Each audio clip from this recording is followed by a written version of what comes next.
In the dusty heart of Texas, 1875, a starving 10-year-old boy uttered 3 words that would change everything. Nobody cares. But across that sun-bleached street stood a cowboy who'd heard those same words echo in his own broken past. What happened next? A simple bowl of stew, a desperate teacher, and a journey into the unknown would forge an unbreakable bond between 3 lost souls. Stay with me until the end of this story, and comment your city below so I can see how far this tale of hope and redemption travels across the world. The evening heat pressed down on Sweetwater Creek like a wool blanket soaked in creek water, heavy and suffocating despite the sun's retreat behind the western hills. The main street lay quiet in that peculiar stillness that comes just before darkness, when honest folks head home and the saloons begin to light their lamps. Dust hung suspended in the amber light, and somewhere down the road, a dog barked twice before falling silent. 10-year-old Eli Turner sat crumpled against the weathered boards of Morrison's general store, his back pressed against the rough wood as if he could disappear into it. His clothes, if they could still be called that, hung on his thin frame in tatters, the shirt so worn through that patches of sunburned skin showed through like windows in an abandoned house. His bare feet were caked with dirt and blood from walking the rocky streets without shoes, and his face bore the hollow look of a child who'd forgotten what it felt like to be full. The boy's stomach had stopped growling hours ago. Now it just ached, a deep, persistent pain that had become so familiar it felt like part of him, like the color of his eyes or the sound of his voice. He'd learned to ignore it mostly, the same way he'd learned to ignore the stares of townsfolk who stepped around him like he was a piece of furniture left out in the rain. "Nobody cares," Eli muttered to himself, drawing his knees up to his chest. His voice was barely audible, cracked and dry from thirst. Nobody cares about nothing. He'd tried the store earlier, just tried to slip in and maybe pocket an apple or a heel of bread, but old Morrison had spotted him before he'd made it past the doorway, his thick hand clamping down on Eli's shoulder like a bear trap. "Not again, you little rat," Morrison had bellowed, his face turning the color of a ripe tomato. "I've told you and told you, stay out of my store. You ain't got money, you don't come in. Simple as that." Morrison had dragged him outside by the scruff of his neck and tossed him into the street like a bag of garbage. Eli had landed hard in the dust, tasting dirt and defeat. A few passers-by had glanced over, but their eyes slid away just as quickly, uncomfortable with the sight of poverty and hunger that reflected poorly on their prosperous little town. "You hear me, boy?" Morrison had stood in his doorway, pointing a thick finger. "Next time I catch you sniffing around, I'll have Sheriff Hutchins lock you up. Now get!" That had been an hour ago. Eli had crawled back to his spot against the store wall, too tired and hungry to move further. He watched the street with dull eyes, seeing without really looking. A wagon rolled past, its wheels creaking. A woman in a blue dress hurried by, clutching her reticule close as she passed him. 2 men in conversation crossed to the other side of the street rather than walk near him. "Nobody cares," he thought again. The words had become a rhythm in his head, beating in time with his heart. Nobody cares. Nobody cares. Nobody cares. He didn't remember his parents clearly anymore. His mother's face was just a blur of warmth and a faint memory of singing. His father was even less, just a shadow that had left one day and never come back. He'd ended up at Mrs. Halstead's orphanage when he was 7, and that had been, well, it hadn't been good, but it hadn't been this either. Then 3 days ago, everything had changed. Mrs. Halstead had died suddenly, her heart, the doctor said, and the orphanage had been shut down. The children had been scattered like seeds in the wind, some claimed by distant relatives, others sent to orphanages in other towns. But Eli, nobody had wanted Eli. Too old, too wild, too much trouble, they said. So he'd run. Just ran into the streets of Sweetwater Creek and kept running until his legs gave out. He'd been surviving on scraps ever since. A discarded potato here, some apple cores from behind the hotel there. But it wasn't enough. It was never enough. The sun sank lower, painting the buildings in shades of orange and red. Soon it would be dark, and Eli would have to find somewhere to sleep. Maybe behind the livery stable again, if the stable master didn't chase him off. Maybe in the alley beside the bank where the wind didn't cut quite so sharp. He was contemplating this, planning his evening with the grim determination of someone much older than 10, when he noticed the cowboy. The man stood across the street, one boot on the boardwalk step, as if he'd been about to mount up to the saloon but had stopped mid-motion. He was tall, taller than most men Eli had seen, with broad shoulders and the weathered look of someone who spent his life under the sun. He wore dusty trail clothes, a battered hat pushed back on his head, and a gun belt slung low on his hips in the casual way of a man who knew how to use it but didn't need to prove it. But it wasn't his size or his gun that caught Eli's attention. It was the way the man was looking at him, not through him, like most folks did, not past him, pretending he didn't exist, but at him, really looking, with eyes that seemed to see more than just a dirty orphan boy against a wall. The cowboy's face was hard to read from this distance, shadowed by his hat brim, but something in his posture had changed. His jaw worked like he was chewing over a thought. His hands, which had been hanging loose at his sides, now clenched and unclenched slowly. For a long moment, neither of them moved. The street between them might as well have been a canyon, vast and impossible to cross. Eli felt something stir in his chest. Not hope, exactly. Hope had died 3 days ago, but maybe curiosity. What was this stranger thinking? Why was he staring? Then, just as Eli was about to look away, the cowboy made his decision. Instead of turning toward the saloon as he'd clearly intended, the man stepped off the boardwalk and started across the street. His boots kicked up small clouds of dust with each step, and he walked with the rolling gait of a man more comfortable in a saddle than on his own 2 feet. He was heading straight for Eli. The boy's first instinct was to run. Strangers who paid him attention usually meant trouble, adults who wanted to yell at him, chase him off, or worse. But something kept Eli frozen in place. Maybe it was exhaustion. Maybe it was something in the way the cowboy moved, without aggression or anger. Or maybe, deep down in a place Eli had tried to lock away, he was just desperate enough to hope this might be different. The cowboy crossed the street in a dozen long strides and stopped a few feet away. Up close, he was even more imposing, easily over 6 feet tall, with sun-darkened skin and lines around his eyes that spoke of years spent squinting at distant horizons. He looked to be in his early 30s, though hard living could age a man fast out here. His face was rough-hewn but not unkind, with a strong jaw shadowed by several days' growth of beard. For a moment he just stood there, looking down at Eli with those steady gray-blue eyes. Then, slowly, carefully, as if approaching a skittish animal, he crouched down on his haunches so he was closer to the boy's level. "Son," the cowboy said quietly, his voice a low rumble like distant thunder, "you look like you could use a friend." Eli stared at him suspiciously. Adults said things like that sometimes, but they never meant it. They'd ruffle your hair and call you son and then walk away feeling good about themselves while you stayed hungry. "Don't need nothing," Eli mumbled, looking away, especially not from strangers. The corner of the cowboy's mouth twitched, not quite a smile. "Fair enough. Name's Colt Dawson. Now I'm not a stranger. I'm Colt. What do they call you?" "They don't call me nothing," Eli said bitterly, "except when they're chasing me off or calling me rat or thief or—" "Your name, son," Colt interrupted gently. "What's your name?" Eli hesitated, then mumbled, Eli Turner." "Eli Turner," Colt repeated, as if testing the name and finding it satisfactory. "That's a good, strong name. Now, Eli Turner, I heard what you said before, about nobody caring."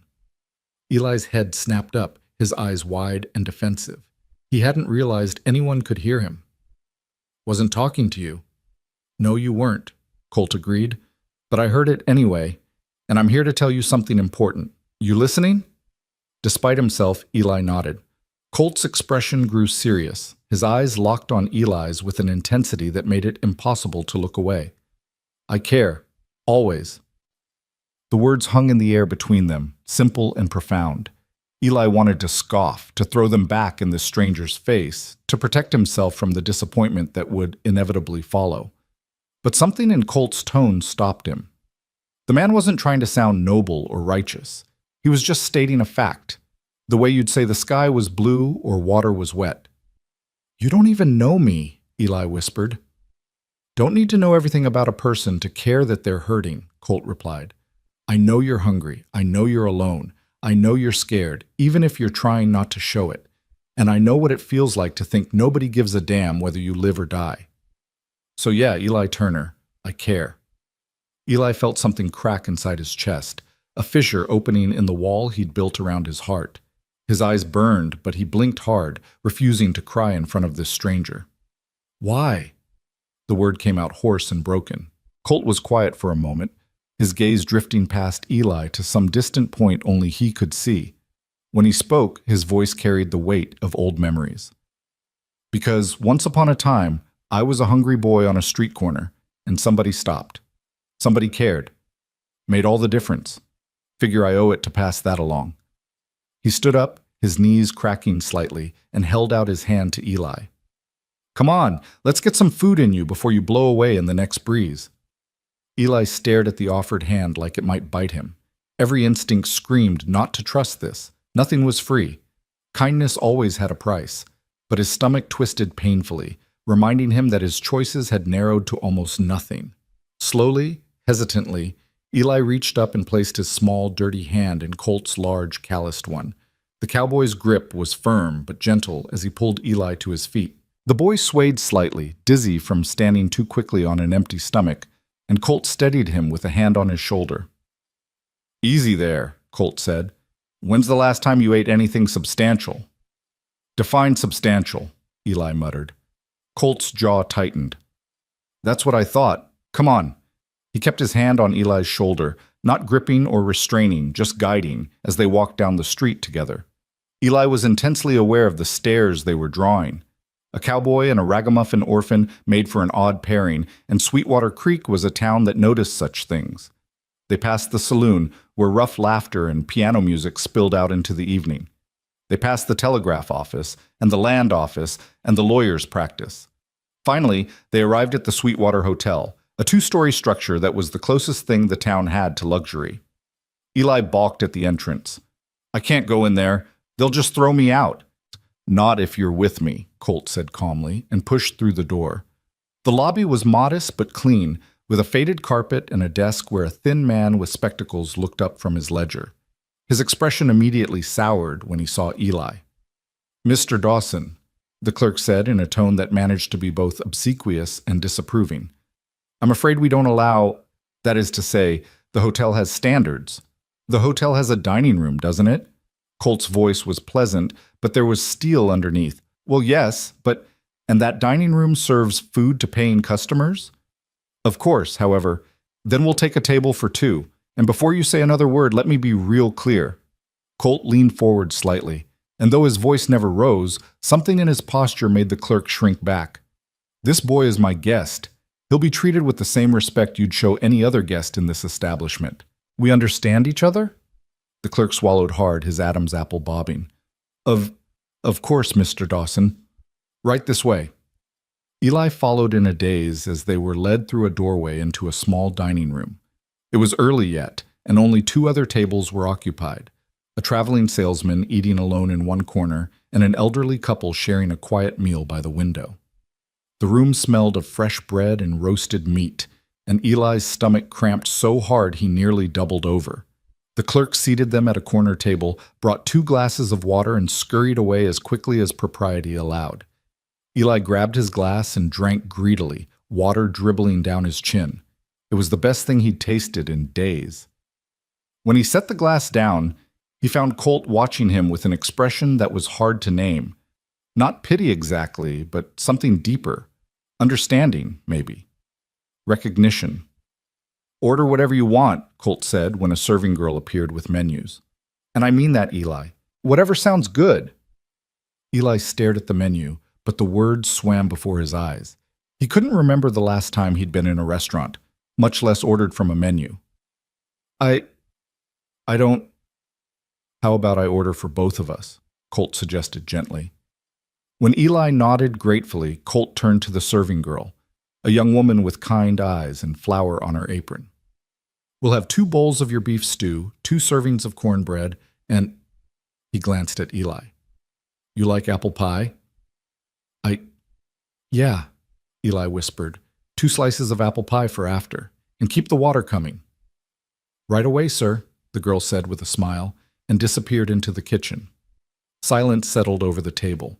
Eli fidgeted with his glass, acutely aware of how out of place he was.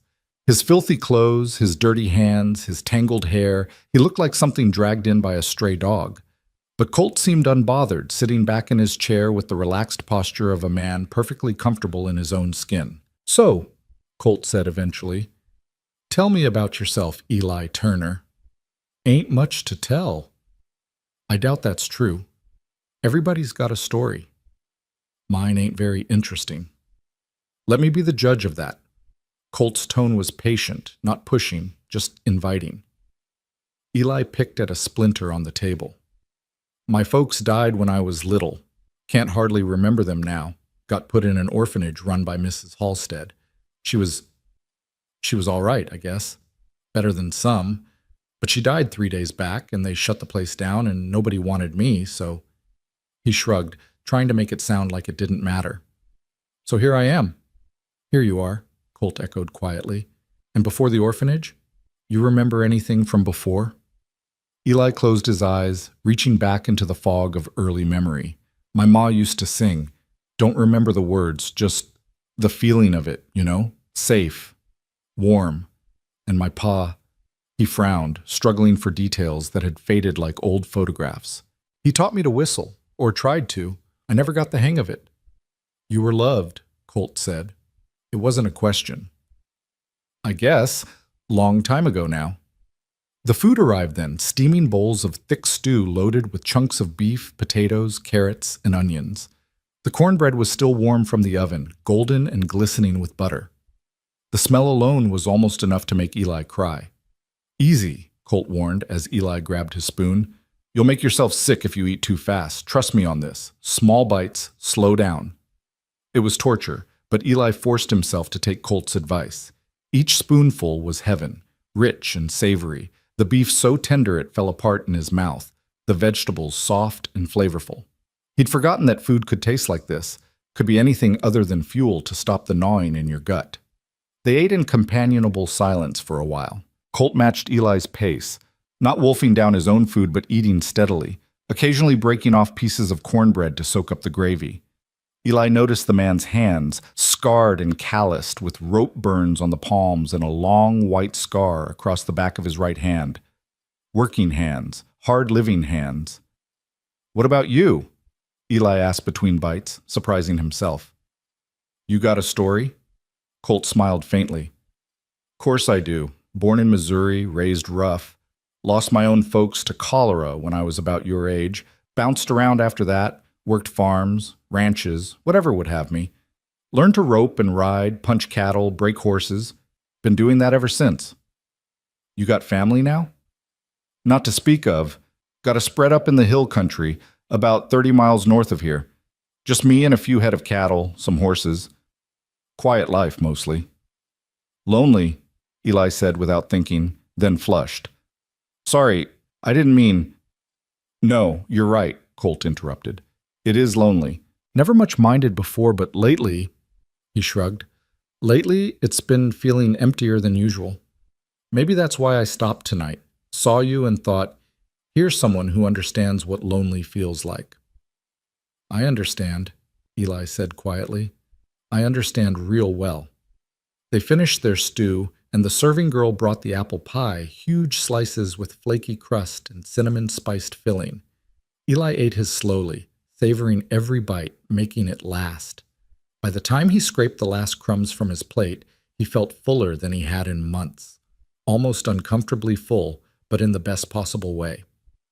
Colt paid the bill and left a generous tip for the serving girl, who beamed at him. As they stood to leave, Eli felt a wave of panic wash over him. It had been wonderful. But it was over now. Colt would go back to his hotel room or head out to his ranch, and Eli would go back to the streets, back to scrounging in hunger and sleeping in alleys. The magic would end, like it always did. They walked back through the lobby, where the clerk studiously avoided looking at them. Outside, the night had fully fallen, stars beginning to prick through the darkening sky. The street lamps were lit now, casting pools of yellow light along the boardwalk.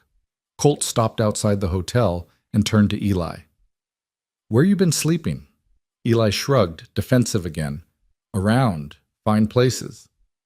"Behind the livery? Alley by the bank?" "Maybe." Colt was quiet for a moment, then made a decision. I got a room here for the night. Got 2 beds. You can take the spare. Eli's eyes went wide. You mean... I mean, you're sleeping inside tonight, in a real bed. Tomorrow. Colt hesitated, and Eli saw him wrestling with something. Tomorrow? We'll figure out tomorrow. But tonight, you're safe and warm and fed. That sound all right to you? Eli couldn't speak. The crack in his chest widened further, and this time he couldn't stop the tears from coming. They spilled down his cheeks, hot and embarrassing, and he scrubbed at them with his dirty hands. Hey, Colt said gently, crouching down again to Eli's level. Hey, it's all right. You're all right. Nobody's ever... Eli's voice broke. Nobody's ever just been kind. Not expecting nothing back, not wanting nothing from me. I don't want nothing from you, Eli, Colt said seriously, except maybe for you to believe me when I tell you that you matter, that you're worth caring about. Can you do that? Eli nodded, still crying, and before he could think better of it, he lurched forward and wrapped his arms around Colt's neck. The cowboy stiffened for just a second, surprised, and then his arms came up and held Eli close, one hand on the back of the boy's head. I got you, Colt murmured.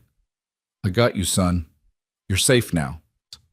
They stood like that for a long moment on the darkening street, a cowboy and a lost boy, 2 lonely souls finding unexpected comfort in each other. When Eli finally pulled back, he felt steadier somehow. Like maybe, just maybe, the ground beneath his feet wasn't quite so treacherous. Colt led him back inside and up the stairs to the 2nd floor. His room was simple but clean. 2 beds with real mattresses, a washstand with a basin and pitcher, a small mirror on the wall. To Eli, who'd been sleeping on dirt and stone, it looked like a palace. There's water in the pitcher, Colt said. Why don't you wash up a bit? I'll see if I can rustle up something cleaner for you to sleep in. He left Eli alone for a few minutes, and the boy approached the washstand cautiously, as if it might disappear if he moved too fast. He poured water into the basin and splashed his face, watching the dirt swirl away in the bowl. His reflection in the mirror startled him. Sunken eyes, hollow cheeks, a purple bruise on his jaw from where Morrison had grabbed him. He looked like a ghost. Colt returned with a shirt that would be comically large on Eli, one of his own, clearly, and a pair of long johns. Best I could do on short notice, they'll swallow you whole, but they're clean. Eli changed behind a privacy screen, emerging in the oversized clothes that hung on him like a tent. Colt's mouth twitched. Well, you look ridiculous, but at least you're clean. Thanks, Eli said, and was surprised to find he meant it. For everything. Don't mention it. Colt gestured to the bed nearest the window. That one's yours. I'm an early riser, so don't be surprised if you wake up, and I'm already moving around. But you sleep as long as you need, all right? Eli climbed into the bed, and the mattress felt like heaven beneath him. The sheets were clean and cool, and there was an actual pillow for his head. He couldn't remember the last time he'd slept in a real bed. Maybe years.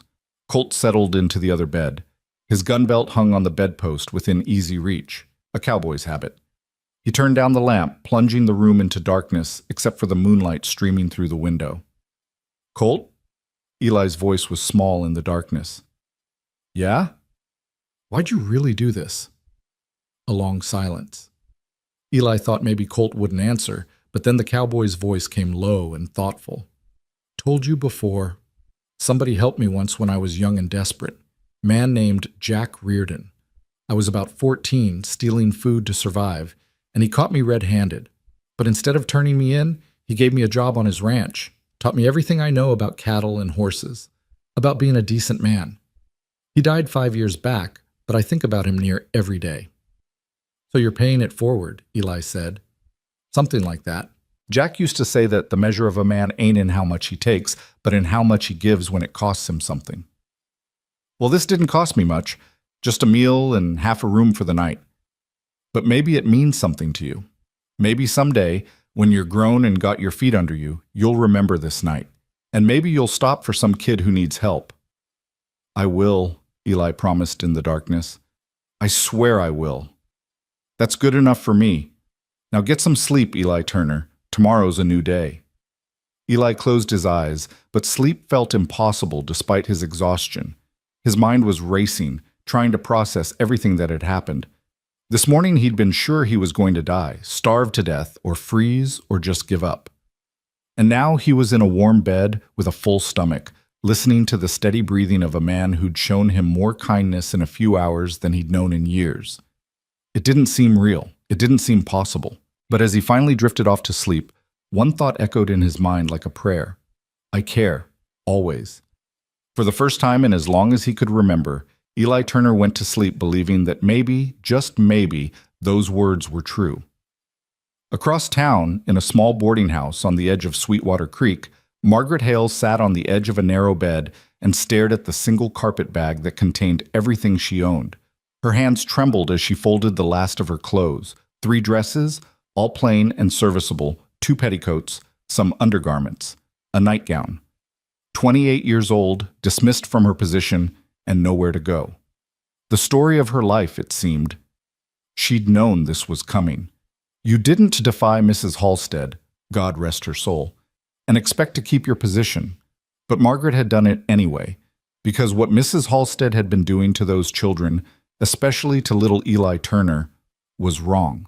Cruel, even, though the old woman would have called it necessary discipline. Margaret had protested too many times, had been too soft, too lenient, too unwilling to use the rod. And so she'd been dismissed 2 weeks before Mrs. Halstead's sudden death. She should have left town immediately, but she'd lingered, worried about the children, especially Eli. When the orphanage closed and the children scattered, Margaret had searched for Eli desperately. But the boy had vanished like smoke, and no one seemed to know or care where he'd gone. Now, 3 days later, she was out of money and out of options. Tomorrow morning, she'd have to leave Sweetwater Creek. Where she'd go, she had no idea. Maybe try to find work as a governess somewhere, though without references that would be nearly impossible. Maybe head east to the cities, where they needed teachers and didn't ask too many questions. A knock at the door interrupted her spiral of worry. Miss Hale? You decent? Yes, come in. Mrs. Mackenzie, the boarding house owner, pushed the door open. She was a stout woman in her 50s with a practical manner and sharp eyes that missed nothing. Thought you should know. I saw your boy, the Turner child. Margaret's heart leaped. Eli? Where? At the hotel, having supper with some cowboy. Looked like he'd found himself a guardian angel. The man was feeding him proper, treating him kind. Thought you'd want to know before you leave tomorrow. The hotel, Margaret repeated, already reaching for her shawl. Thank you, Mrs. Mackenzie. Thank you so much. Don't thank me yet. That cowboy didn't look like the settling down type. Probably just being charitable for a night. But maybe you can talk some sense into him, convince him to help the boy more permanent-like. Margaret hurried out into the night, her heart pounding with a mixture of hope and fear. The streets were quiet now, most of the town already settled in for the evening. She made her way to the Sweetwater Hotel, her boots clicking on the boardwalk. The clerk was locking up the front door when she arrived. I'm sorry, ma'am, but we're closed for the evening, guests only.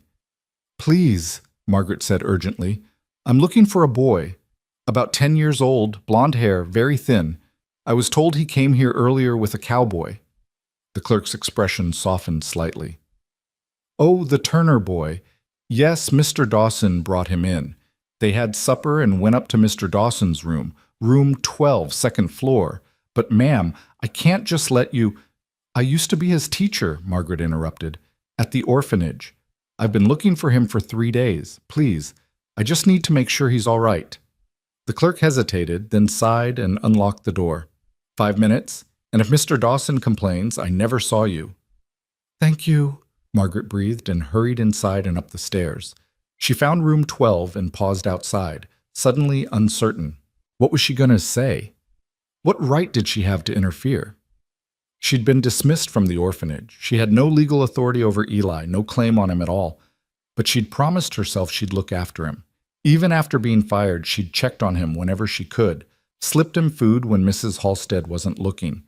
The boy had been treated harshly, punished for the smallest infractions, and Margaret's heart had broken for him. She knocked softly on the door. Movement inside, then footsteps. The door opened to reveal a tall man in his shirt sleeves, his hat off, to reveal dark hair touched with gray at the temples. His eyes, a striking gray-blue, regarded her with cautious curiosity. "Can I help you, ma'am?" "I'm Margaret Hale," she said quickly. "I was a teacher at the orphanage where Eli Turner stayed. I've been searching for him since the orphanage closed. I was told he's here with you. Is he all right?" Colt's expression shifted, understanding dawning. "He's fine. Asleep, actually. Been a hard few days for him. May I see him, please? I just need to know he's safe." Colt studied her for a moment, then nodded and stepped back, opening the door wider. Margaret slipped inside and immediately spotted Eli in the bed by the window, curled up under the blankets, his thin face peaceful in sleep. Relief flooded through her so powerfully she nearly wept. "Thank you," she whispered. "Thank you for helping him." "Seemed like the right thing to do," Colt said quietly, pulling the door mostly closed so their voices wouldn't wake the boy. "You were his teacher?"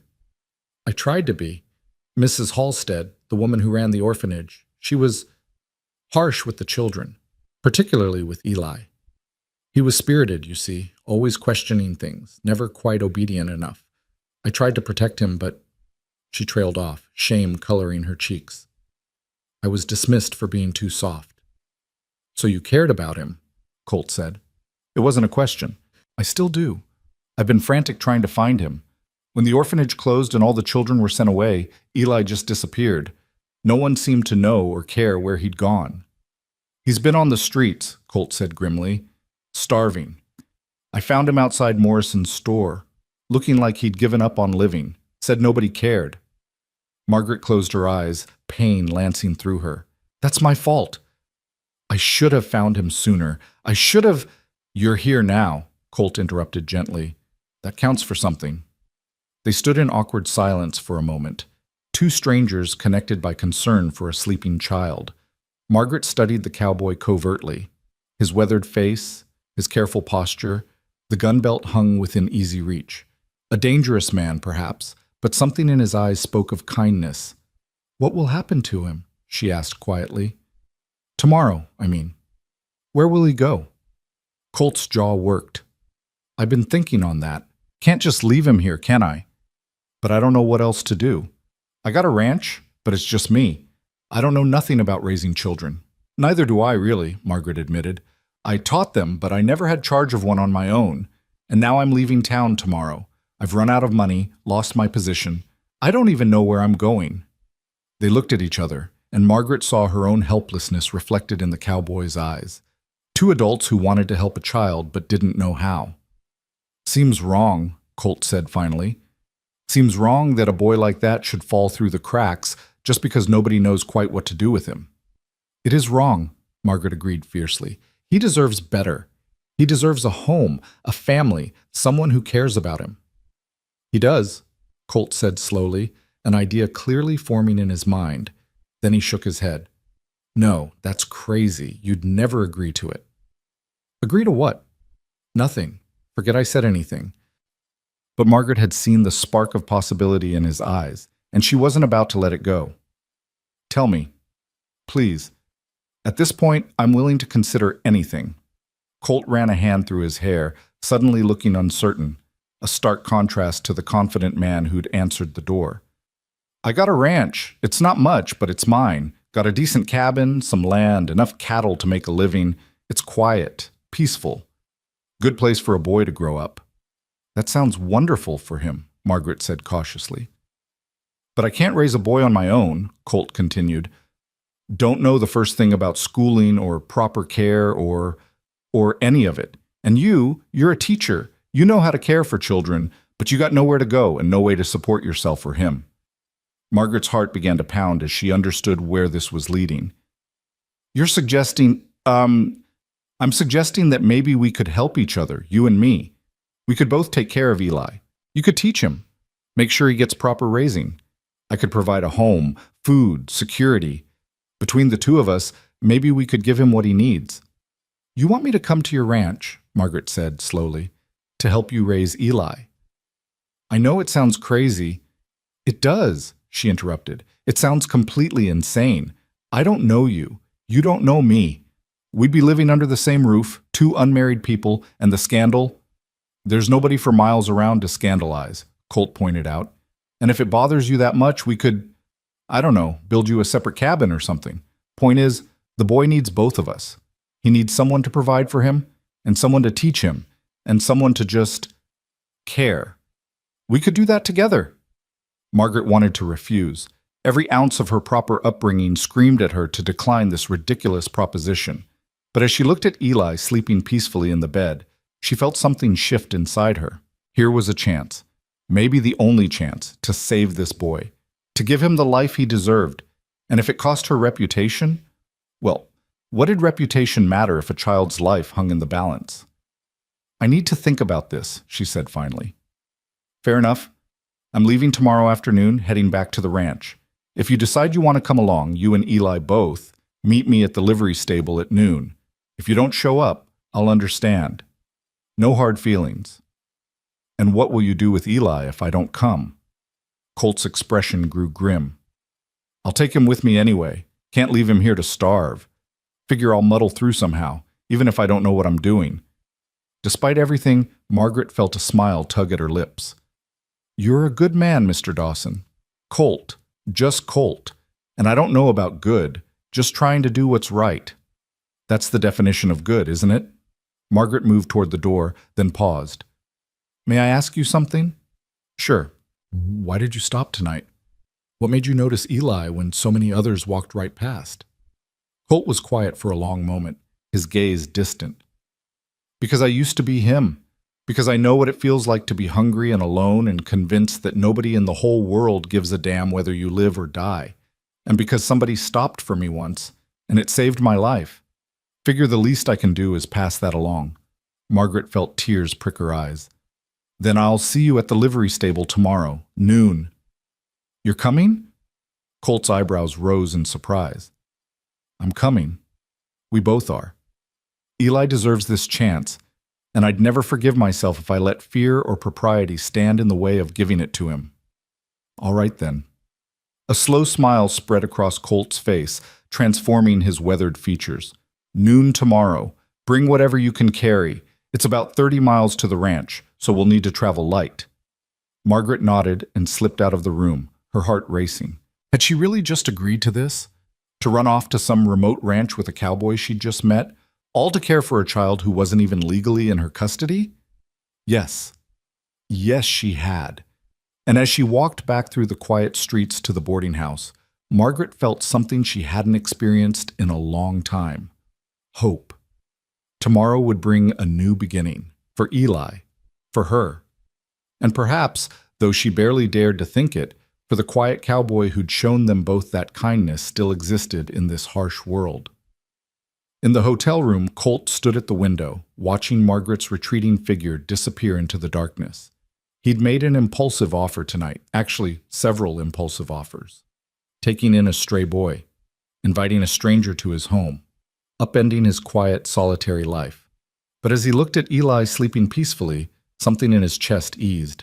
The loneliness that had been his constant companion for so long felt, for the first time in years, like it might finally be lifting. Well, Jack, Colt murmured to the memory of his old mentor, looks like I'm about to find out if I learned anything from you about being a decent man. Hope I don't mess this up too bad. Outside, the Texas night stretched vast and starry overhead, full of possibility and promise. And in that moment, on the cusp of everything changing, 3 lost souls found the beginnings of something none of them had expected. A family. The morning sun came early, slicing through the hotel window and painting golden stripes across the worn floorboards. Eli woke slowly, confused by the softness beneath him, the clean smell of laundered sheets, the unfamiliar quiet. For a disorienting moment, he couldn't remember where he was, and panic fluttered in his chest like a trapped bird. Then he heard the steady breathing from the other bed and remembered. Colt. The cowboy who'd stopped. The meal. The promise that someone cared. Eli sat up carefully, his body aching in strange places. Not the sharp pain of hunger or cold, but the deep soreness that came from muscles finally allowed to relax after being tensed for too long. In the other bed, Colt was already awake, propped up on one elbow, watching him with those calm gray-blue eyes. Morning, the cowboy said quietly. How'd you sleep? Like I was dead, Eli admitted, his voice still rough with sleep. Didn't wake up once. Usually I wake up a dozen times, making sure nobody's sneaking up on me or trying to chase me off. Nobody's chasing you anywhere, Colt said firmly. He swung his legs out of bed, the frame creaking under his weight. You hungry? Eli's stomach answered before he could, growling loudly enough to make them both smile. I could eat. Good. Let's get you fed, and then we need to have ourselves a conversation about what happens next. They washed up and dressed, Eli reluctantly putting his ragged clothes back on since he had nothing else, and headed downstairs to the hotel dining room. The same serving girl from the night before greeted them with a warm smile and brought coffee for Colt and milk for Eli, followed by plates piled high with eggs, bacon, biscuits, and gravy. Eli ate more slowly this time, heeding Colt's advice from the night before, savoring each bite. The food was simple but good, and the dining room was quiet in the early morning hour. Just a few other guests scattered at various tables, lost in their own thoughts and newspapers. Eli, Colt said when they'd both made decent progress on their plates, I want to talk to you about something important. You listening? The boy nodded, setting down his fork with a wariness that suggested he'd been waiting for the other shoe to drop. Nothing good lasted. Every child who'd been through what Eli had learned that lesson hard. Last night, after you fell asleep, your teacher came by. Miss Hale. Eli's eyes widened. Miss Margaret? She was here? She was. Been looking for you since the orphanage closed, worried sick. She wanted to make sure you were all right. A complicated mix of emotions crossed Eli's face. Relief, shame, fear.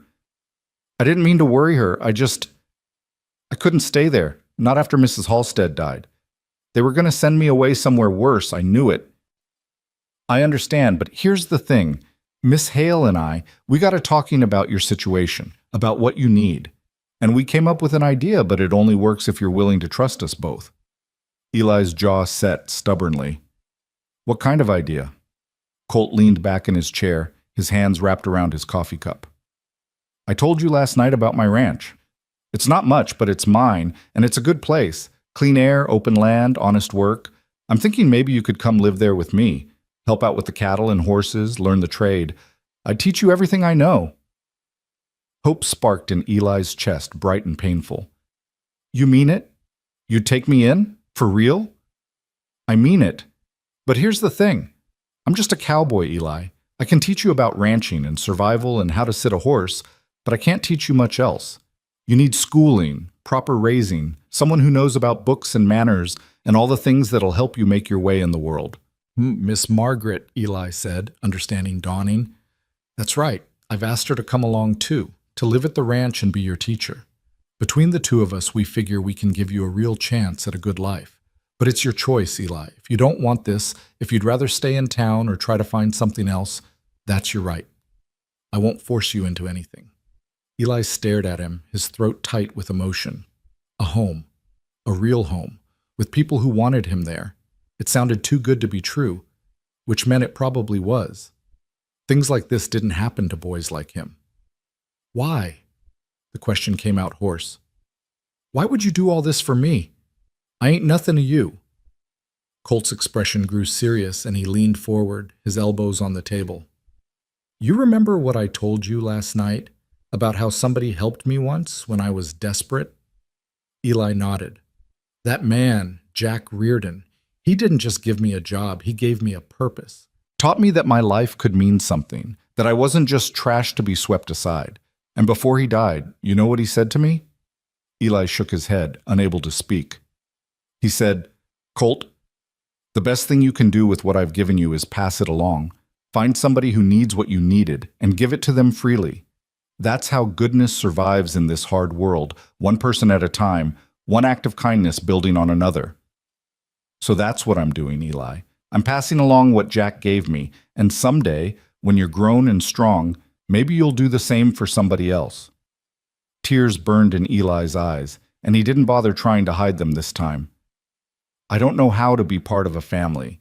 I barely remember what that's like. Neither do I, Colt admitted with a slight smile. So I guess we'll figure it out together. What do you say? Eli wiped his eyes with the back of his hand, sniffling. Miss Margaret really said yes? She really wants to come? She really does. We're meeting her at the livery stable at noon. If you want to come with us, you'll have a home, Eli. A real home. I give you my word on that. And you won't send me away? Even if I mess up or cause trouble? Everyone messes up and causes trouble sometimes. That's part of being human. But no, I won't send you away. Once you're mine for keeps. That's a promise. Eli looked down at his plate, at the remains of a breakfast that would have seemed like a feast just yesterday, and made his decision. Okay, I'll come with you, both of you. Colt's face broke into a genuine smile, transforming his weathered features. That's good, son. That's real good. Now finish your breakfast. We've got supplies to gather before we head out. They spent the rest of the morning preparing for the journey. Colt bought Eli a set of proper clothes from the general store. Morrison glared but didn't dare refuse the transaction, including sturdy pants, a shirt, a jacket, boots that actually fit, and a hat to keep the sun off. Eli kept touching the new clothes in wonder, unable to believe they were really his. Can't have you showing up at the ranch in rags, Colt said gruffly, paying Morrison without looking at him. Besides, you'll be working. Need proper gear for that. They also bought supplies: flour, sugar, coffee, salt, dried beans, bacon, and other staples that would stock the ranch's pantry. Colt added a few books to the pile, basic readers and a Bible, for Margaret to use in teaching Eli. As they loaded everything onto Colt's horse at the livery stable, Eli kept glancing nervously toward the street, watching for Miss Margaret. What if she didn't come? What if she'd changed her mind overnight, realized how crazy this whole plan was? But as the church bells chimed noon, a figure appeared at the end of the street, walking purposefully toward them. Margaret Hale wore a simple traveling dress in dark blue, her hair pinned up neatly beneath a modest bonnet. She carried a single carpet bag and moved with quiet determination, her spine straight despite the uncertainty that must have been eating at her. "Miss Margaret!" Eli broke away from Colt and ran to her, unable to contain himself. She set down her bag and caught him as he crashed into her, wrapping her arms around him tightly. "Oh, Eli, I've been so worried about you. Are you all right? Are you hurt?" "I'm fine," he mumbled into her shoulder. "Better than fine. Did Mr. Colt tell you about the ranch?" "He did." She pulled back to look at him, her hands framing his face. "And I've decided to come along, if you'll have me. I know I wasn't always able to protect you at the orphanage, but I'd like another chance. If you're willing." "I'm willing," Eli said fervently. "I'm real willing." Margaret smiled, and something in her expression eased. She looked up as Colt approached, leading his horse and a mule loaded with supplies. "Miss Hale," he greeted her with a respectful nod. "Glad you came. I wasn't entirely sure you would." "I almost didn't," she admitted honestly. "I spent half the night talking myself out of it, but then I remembered why I became a teacher in the first place, to help children who needed help. And Eli needs this. Needs us. So here I am." "Here you are," Colt agreed. He gestured to the mule. "I've packed your bag with the supplies. It's about a 6-hour ride to the ranch if we keep a steady pace. I've got my horse, and I picked up a gentle mare for you and Eli to share. She's old but steady, won't give you any trouble." Margaret eyed the horses nervously. "I should mention that I've never actually ridden before." Colt's eyebrows rose. "Never?" "I grew up in Boston. We had carriages, not horses." "Well, today you're going to learn. Don't worry. Like I said, Bessie here is about as gentle as they come." "Eli, you ever ridden?" "Once or twice," Eli said. "Mrs. Halstead's brother had a farm. He let me sit on his old plow horse sometimes." "That'll do. Come on, I'll help you both get mounted." Getting Margaret onto the horse proved to be an adventure. She approached Bessie with the caution of someone approaching a sleeping bear, and when Colt tried to help her into the saddle, she froze. "It's very high up," she said faintly. "That's kind of the point of a horse," Colt said, trying not to smile. "Here, put your foot in the stirrup. That's right. Now grab the saddle horn. I'm going to boost you up on 3. 1, 2. Margaret squeaked as Colt lifted her into the saddle, clutching the horn with white knuckles. Bessie, bless her, didn't so much as twitch. "There you go," Colt said encouragingly. "You're a natural." "I'm terrified," Margaret corrected, but she managed a shaky smile. Eli climbed up behind her with more confidence, wrapping his arms around her waist. "Don't worry, Miss Margaret. I won't let you fall." "My hero," she said, and Eli could hear the affection in her voice despite her nerves. Colt swung into his own saddle with easy grace, settling into the leather like he'd been born there. He took the mule's lead rope in one hand and his reins in the other. "All right then, let's head home. Miss Hale, just hold the reins loose and let Bessie follow my horse. She knows the way. If you need to stop or slow down, just say so." They rode out of Sweetwater Creek at a walk, drawing curious stares from the townspeople. Eli kept his chin up, trying not to look back at the only place he'd ever really known. He was leaving behind hunger and loneliness and sleeping in alleys, heading toward something new and unknown. It was terrifying. It was wonderful. The town gave way to open country, the buildings growing sparse and then disappearing entirely. The land rolled out before them in waves of golden grass, dotted with mesquite and live oak trees. The sky stretched overhead, impossibly blue and vast, with clouds drifting like white ships on an azure sea. Margaret gradually relaxed in the saddle as she realized Bessie truly was content to follow Colt's horse without much guidance. Eli kept up a running commentary, pointing out birds and rabbits and anything else that caught his attention, his excitement bubbling over. "You ever seen an armadillo, Miss Margaret? Mr. Colt says they've got them on the ranch, and deer too, and wild turkeys, and sometimes even bears, though he says they mostly stay up in the hills." Colt listened to the boys' chatter with a slight smile, occasionally adding details or corrections. Margaret found herself watching the cowboy as they rode, trying to reconcile her initial impressions with the reality of what he'd done. He'd taken in a starving child without hesitation, offered her a place when she had nowhere else to go, and was now leading them both toward an uncertain future with quiet confidence. He was an unusual man, hard to read, with that weathered face and those careful eyes that seemed to see more than they revealed. But there was a fundamental decency to him that Margaret recognized, a bedrock of integrity that made her feel, despite all logic and propriety, that she'd made the right choice in coming. The sun climbed higher as they rode, and the temperature rose with it. Texas in late spring could be brutal, and Margaret was grateful for the bonnet shading her face. Eli had fallen quiet, his initial excitement giving way to the exhaustion of a body still recovering from days of deprivation. "We'll stop soon," Colt called back, noticing the boy's drooping posture. "There's a creek about another mile ahead. We can rest there, let the horses drink, have some lunch." True to his word, they soon came upon a line of cottonwood trees marking the path of a small creek. The water ran clear over smooth stones, and the shade was blissfully cool after the open sun. Colt helped Margaret and Eli dismount, then set about tending to the horses while Margaret spread a blanket under the trees. Eli immediately kicked off his new boots and waded into the creek, splashing and laughing. Margaret watched him with a bittersweet smile. I haven't seen him like this in so long. Happy, carefree. He was always so tense at the orphanage, always braced for punishment. Colt came to stand beside her, his arms crossed over his chest. "Mrs. Halstead was hard on him?" She was hard on all the children, but especially Eli. He was too spirited for her liking, too quick with questions, too slow to obey without understanding why. She believed in breaking a child's will to make them tractable. Margaret's voice hardened. "I disagreed, strongly. That's why I was dismissed." "Then I'm glad you were dismissed," Colt said bluntly. "World doesn't need more broken people, needs folks with spirit who can think for themselves." Margaret glanced at him in surprise. "That's a progressive view for a cowboy." He shrugged. "Jack Reardon taught me that. Said the best workers aren't the ones who obey without thinking, but the ones who understand what needs doing and why. Same goes for raising kids, I figure." "You figured right." Margaret hesitated, then asked the question that had been nagging at her all morning. "Mr. Dawson, Colt. Colt, then. What exactly are we doing here? I mean, what are the arrangements? I know we discussed this last night, but in the light of day, I realize we never really sorted out the practical details." Colt was quiet for a moment, watching Eli play in the creek.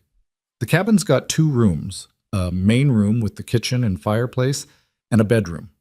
I was thinking you could take the bedroom, and Eli and I could sleep in the main room. There's a loft space up top that would work well enough for the boy. As for the rest—" He paused, choosing his words carefully. "I figure we'll work it out as we go. You'll teach Eli, help with the cooking and such. I'll handle the ranch work and provide for us. We'll both look after the boy. Beyond that, we'll just have to trust each other to be decent about things. And what will people think when they find out about this arrangement? Nearest neighbor's 5 miles away, and the town's a good ride. Ain't many people around to think anything, but if it bothers you, we can make other arrangements. Like I said last night, I could build you a separate cabin. Margaret shook her head slowly. No, that would be wasteful and impractical. And honestly, I've spent too much of my life worrying about what people think. It's part of why I stayed in that orphanage as long as I did, even when I knew what Mrs. Halstead was doing was wrong. I was more concerned with keeping my position, my reputation, than with truly helping those children. I won't make that mistake again. That takes courage, Colt observed. Or desperation, Margaret said with a wry smile. Sometimes it's hard to tell the difference. They ate a simple lunch of bread, cheese, and dried apples, sitting in the dappled shade while the horses grazed nearby.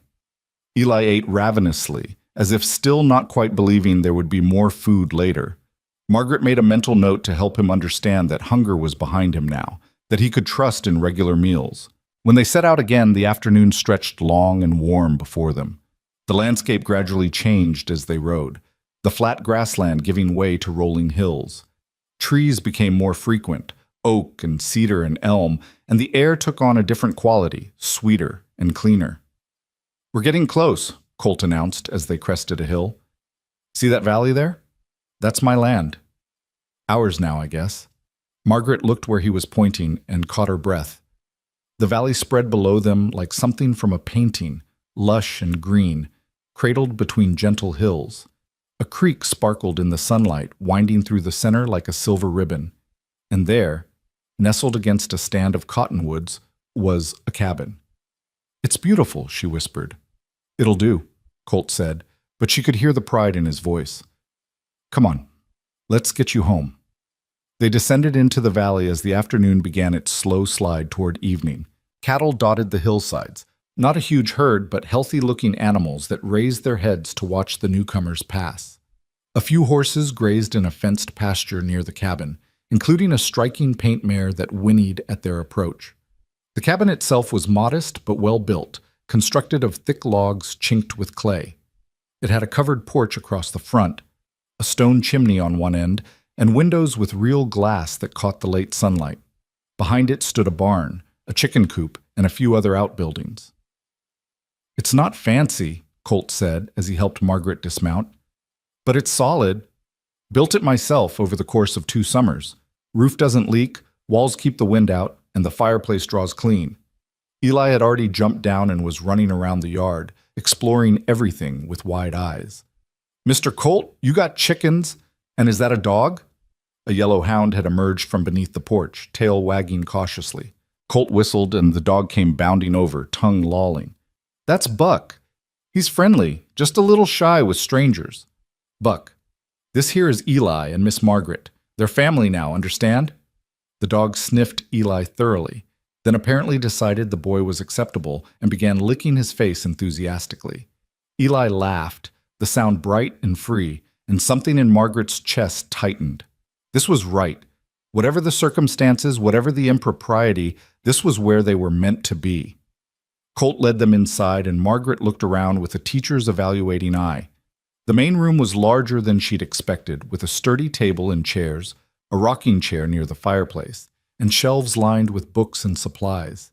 A ladder led up to a loft space where Eli would sleep. Everything was clean but sparse, the home of a man who lived simply and didn't see the need for decoration. The bedroom's through there, Colt said, pointing to a door on the far wall. It's got a bed, a wardrobe, a washstand. Nothing fancy, but it's yours now. I'll sleep out here. Margaret peeked into the bedroom and found it exactly as he'd described, functional and plain, but clean and private. A real bed with a real mattress, a window overlooking the valley, hooks on the wall for hanging clothes. After sharing a boarding house room with 3 other women, it seemed like a palace. It's perfect, she said honestly. Thank you, Colt. He nodded, looking uncomfortable with her gratitude. I'll get your things brought in and tend to the horses. Why don't you and Eli get settled? There's a spring house out back with milk and butter. We can have a simple supper tonight. I've got bacon and beans, and I think there's some cornmeal for Johnny cakes. I can cook, Margaret offered, if you'll show me where everything is. That'd be appreciated. Haven't had a proper cooked meal in I don't know how long. Over the next hour, they fell into an awkward but functional rhythm. Colt brought in the supplies in Margaret's bag, then disappeared to care for the horses. Margaret explored the kitchen area, finding it surprisingly well equipped. Cast iron pots and pans, basic utensils, plates and cups. Eli helped her locate ingredients, chattering constantly about everything he'd seen. "There's a whole loft up there, Miss Margaret, with a real mattress and everything. And Mr. Colt says I can learn to ride the horses and help with the cattle. And he's got a dog. Did you see the dog? His name is Buck, and he's real friendly. And Mr. Colt says—" "Breathe, Eli," Margaret said with a laugh, ruffling his hair. "I'm glad you're excited, but you're going to wear yourself out before supper." By the time Colt returned, washing up at the pump outside, Margaret had bacon frying in a pan and beans warming in a pot. The cornmeal batter was mixed and ready to cook on the griddle. It wasn't fancy, but it smelled like home, and she saw Colt's expression soften as he stepped inside. "Been a long time since this place smelled like cooking," he said quietly. They ate together at the table as darkness fell outside, the meal simple but satisfying. Eli ate until he was full, truly full, not just less hungry, and then dozed off in his chair, exhausted by the day's journey and excitement. Colt lifted the boy easily and carried him to the loft, settling him onto the mattress and pulling a blanket over him. Margaret watched from below, touched by the gentleness in the cowboy's movements, the care he took not to wake the sleeping child. When Colt climbed back down, she had water heating for washing up. They worked in companionable silence, cleaning the dishes and putting away the remaining food. Outside, the night sounds of the Texas hill country drifted through the open windows. Crickets and frogs, the distant call of an owl, the soft lowing of cattle settling down for the night. "It's quiet here," Margaret observed. "That bother you?" "No, actually, it's peaceful. I'd forgotten what that felt like." Colt nodded, understanding. "That's why I came out here.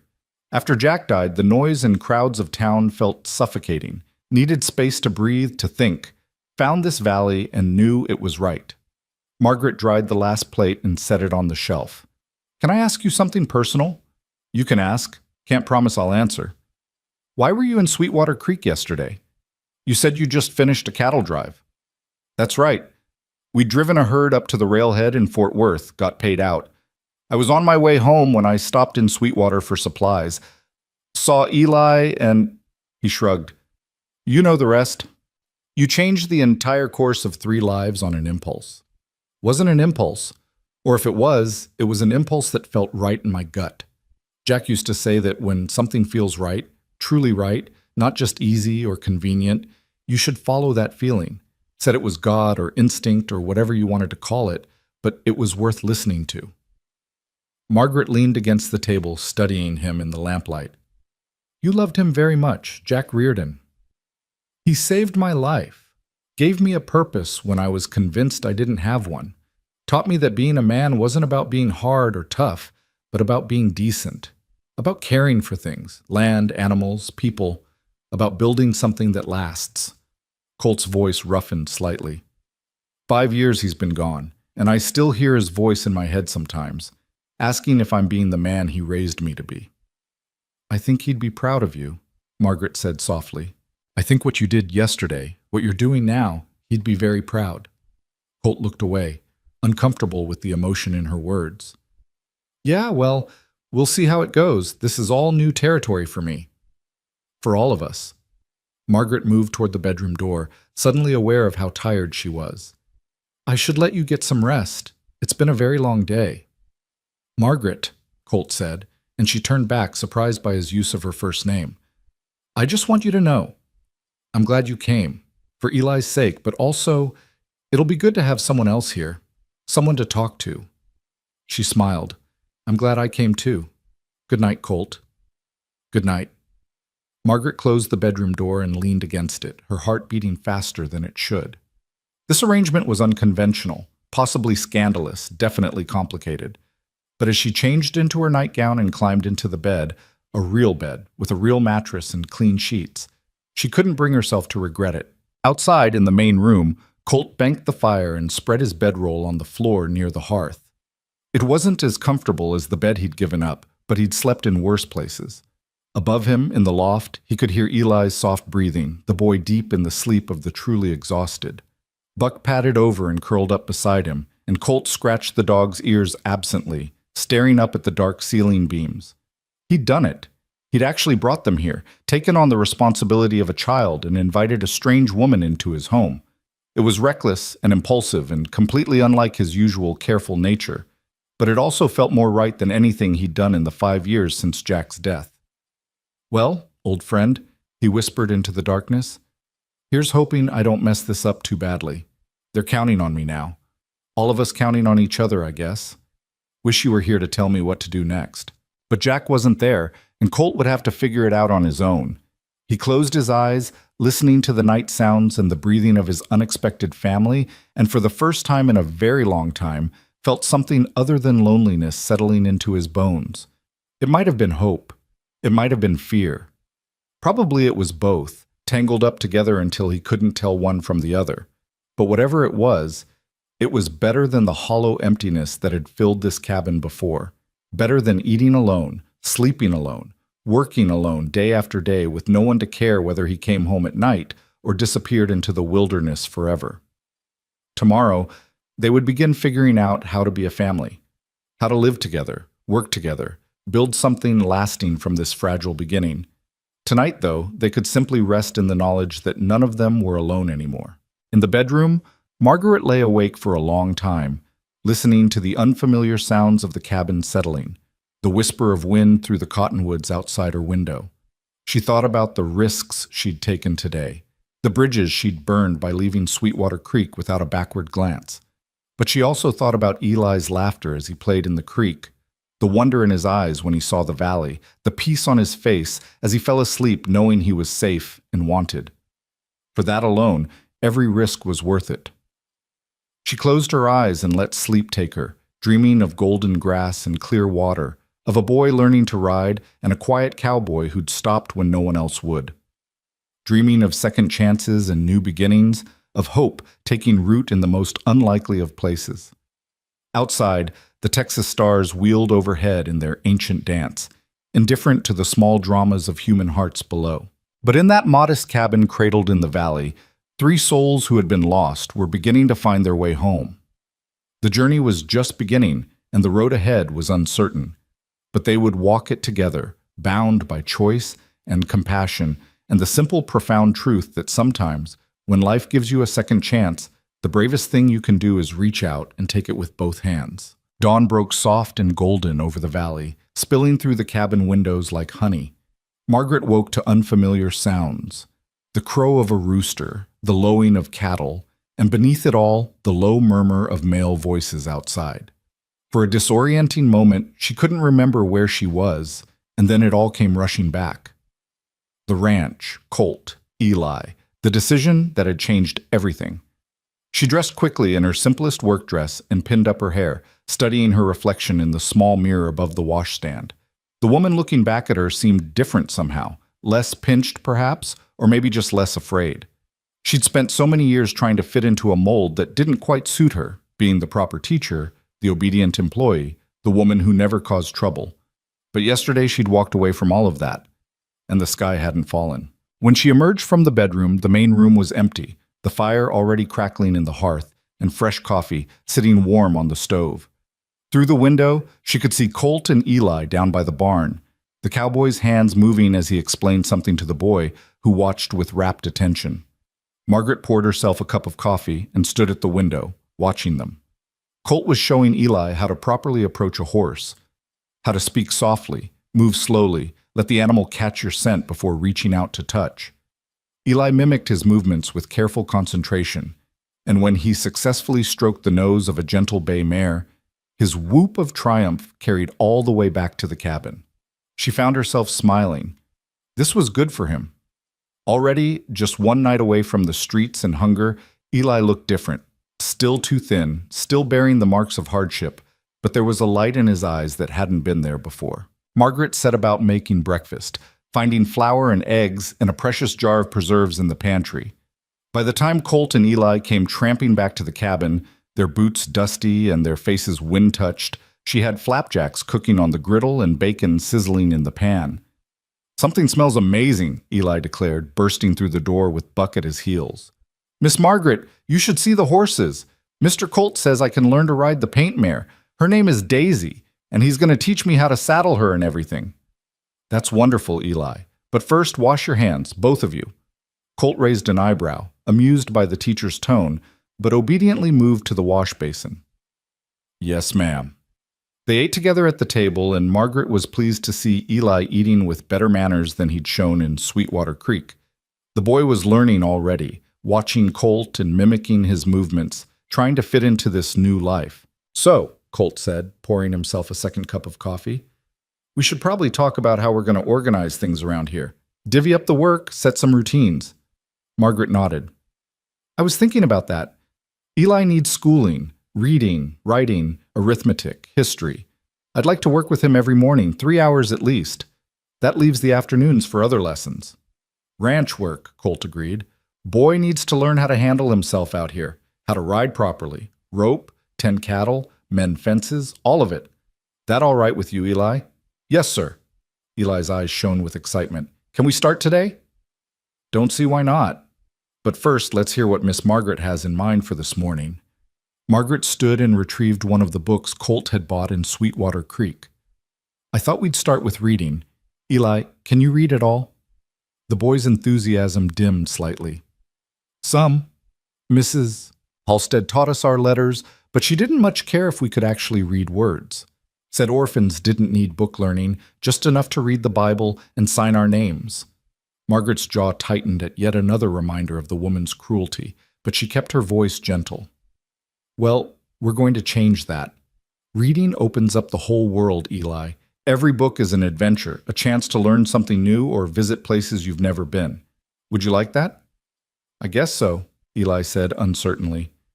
"Trust her," Colt said quietly. "Education's important. Might not seem like it matters much when you're feeding cattle or mending tack, but it does. Man who can read and write and figure has options a man without those skills don't have." After breakfast, Colt excused himself to work on the fences in the north pasture, and Margaret set up a makeshift schoolroom at the kitchen table. She started with assessment, gently probing what Eli already knew. The results were both better and worse than she'd expected. He could identify his letters and sound out simple words, but his comprehension was poor and his handwriting nearly illegible. They worked through the morning, Margaret patient and encouraging as Eli struggled with words that seemed to dance on the page. She discovered that he learned best when she connected the lessons to things he cared about.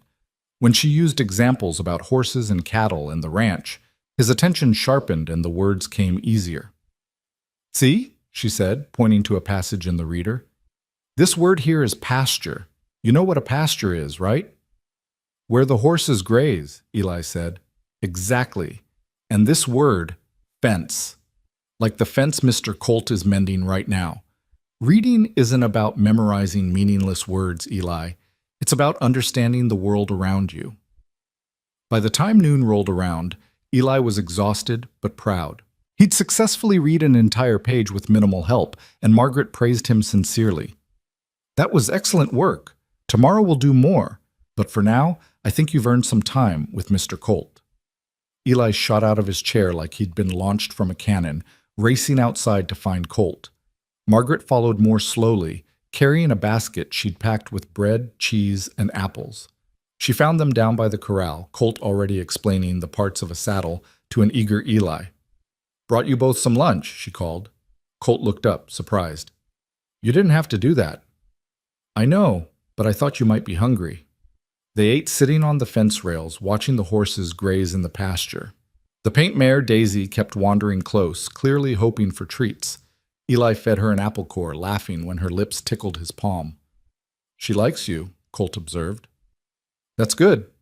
A horse that likes you will try harder for you, be more forgiving of mistakes. First rule of working with animals: treat them with respect and kindness, and they'll give you the same back." "Does that work with people too?" Eli asked. Colt's eyes cut to Margaret briefly, then back to the boy. "Usually, not always, but usually. Most folks respond better to kindness than to meanness. Meanness just breeds more meanness, creates a cycle that's hard to break. But kindness, that can start a different kind of cycle, a better one. Margaret felt warmth bloom in her chest at his words. This rough cowboy, who probably thought he wasn't good with words or feelings, had just articulated something profound. She wondered if he even realized it. After lunch, Colt got Eli started on his riding lessons. Margaret watched from the porch as he taught the boy how to saddle Daisy, explaining each step with patient detail. Eli struggled with the heavy saddle, but Colt didn't do it for him, just adjusted his grip and encouraged him to try again until he got it right. Then came the mounting and Eli's first real ride. Margaret held her breath as the boy settled into the saddle, his face a mixture of terror and exhilaration. Colt kept one hand on Daisy's bridle, leading her in slow circles around the corral, talking constantly in that low, calm voice. "That's it. Sit up straight. Heels down. Don't grip with your knees. You'll wear yourself out. Let your weight settle into the stirrups. Good. That's real good, Eli. You're a natural." By the time the lesson ended, an hour later, Eli was glowing with pride despite his sore muscles. He could barely walk straight as he unsaddled Daisy, Colt insisting he complete the whole process himself. But he didn't complain once.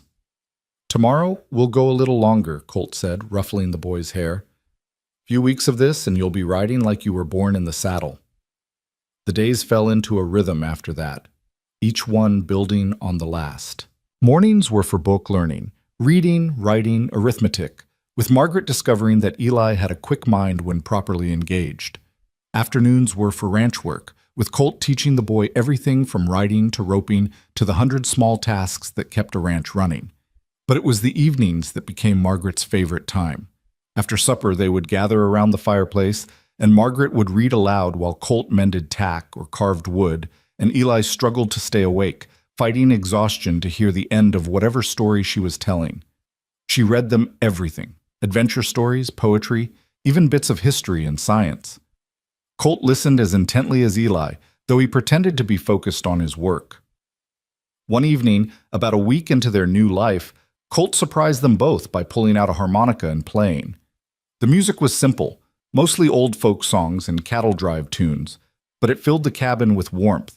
Eli begged to learn, and Colt patiently taught him the basics, praising each note the boy managed to coax from the instrument. Margaret watched them, her sewing forgotten in her lap, and felt something shift inside her. This was what family felt like, not the formal, rigid structure she'd grown up with in Boston, but something more fluid and genuine. Three people who'd been alone finding comfort in each other's presence, building something new from their shared loneliness. As the weeks passed, the awkwardness between the three of them gradually eased. Colt grew more comfortable with having people in his space, and Margaret learned to read his moods when he needed silence, when he was open to conversation, when something was bothering him that he wouldn't voice without prompting. Eli blossomed like a plant finally given water and sunlight, filling out physically as regular meals did their work, and growing in confidence as he mastered new skills. But it wasn't all smooth sailing. There were challenges, moments of friction that tested their fragile new bond. The first real conflict came about 3 weeks in, when Eli snuck out early one morning to practice his riding alone. Margaret woke to find his loft empty, and panic seized her. She woke Colt, and they found the boy in the corral with Daisy, trying to mount without supervision. Colt's face was thunderous as he strode across the yard. "Eli Turner, what in blazes do you think you're doing?" Eli froze, one foot in the stirrup.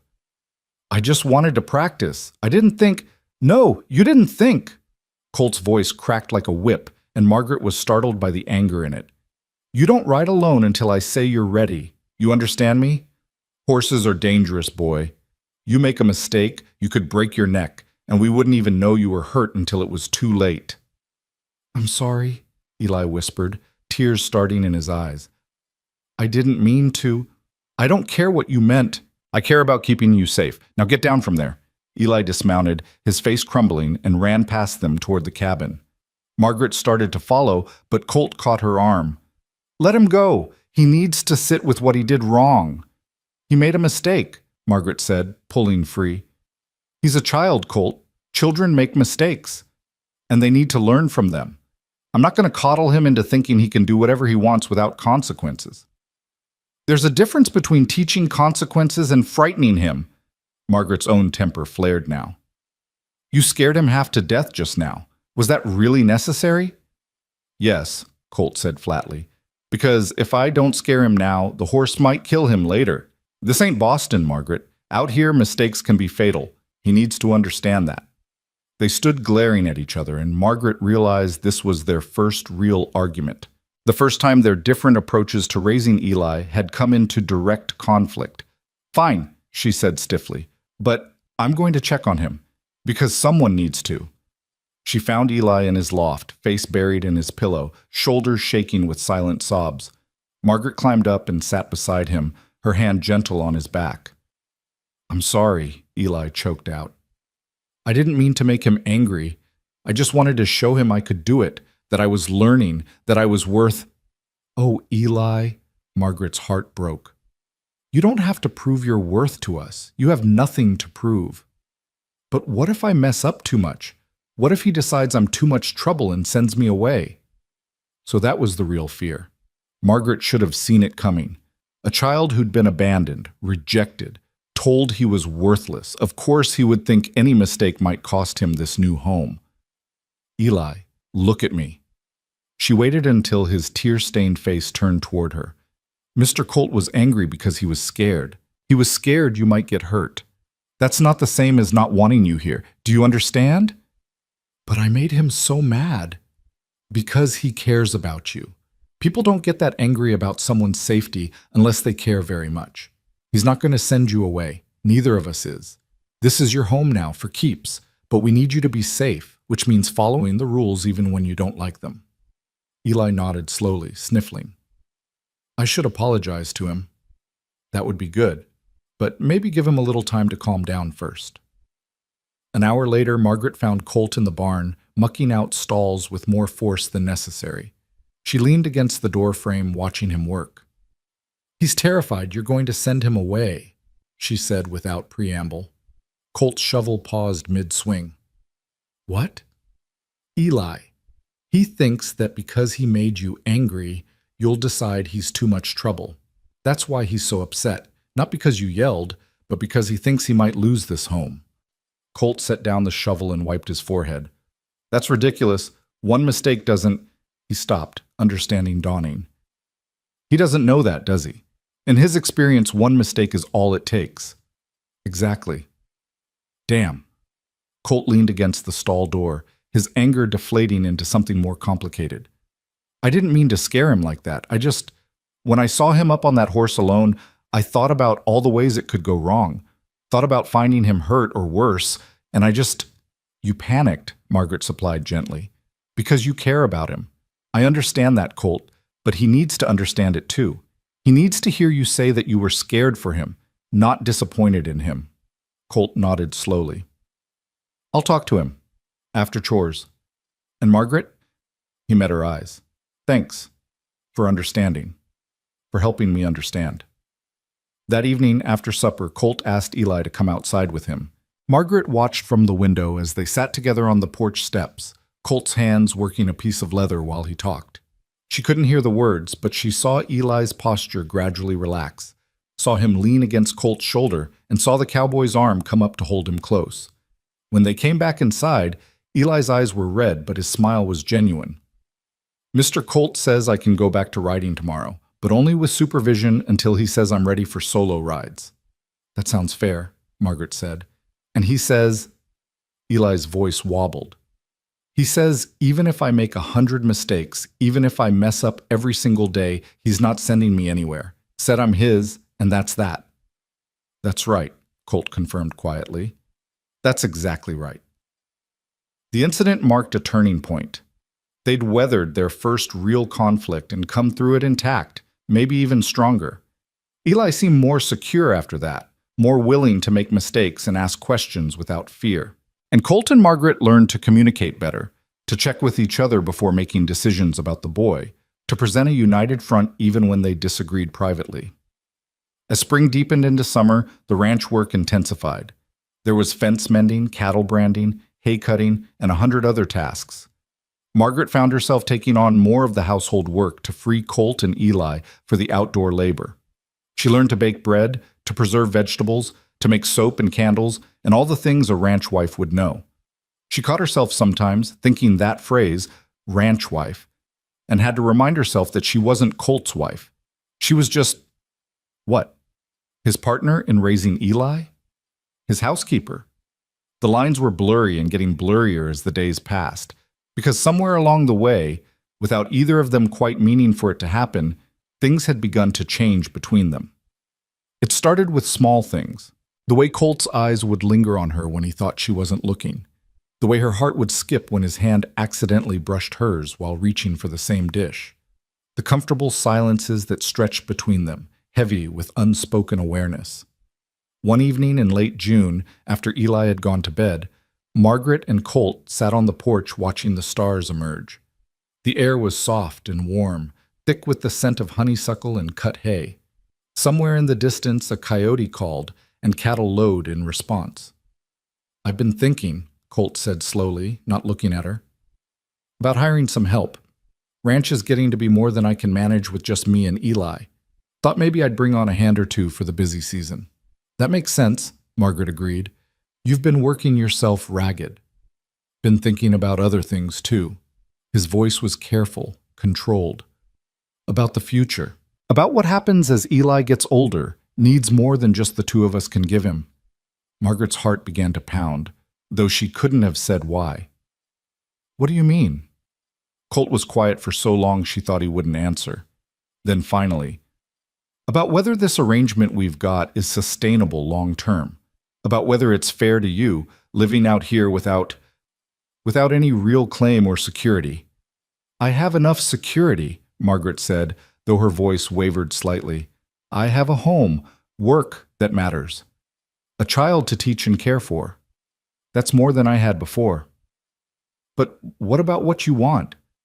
Colt turned to look at her now, his eyes serious in the starlight. "What about a real life, Margaret? Marriage, children of your own, a proper place in the world?" Margaret's breath caught. Was he asking what she thought he was asking? Or was he suggesting she leave, find those things elsewhere? "I'm content here," she said carefully. "If you're worried that I'm unhappy or feel trapped, that's not what I'm saying." Colt ran a hand through his hair in frustration. "I'm saying it wrong. What I mean is, these past months, having you here, watching you with Eli, the way you've made this place feel like a home instead of just a house.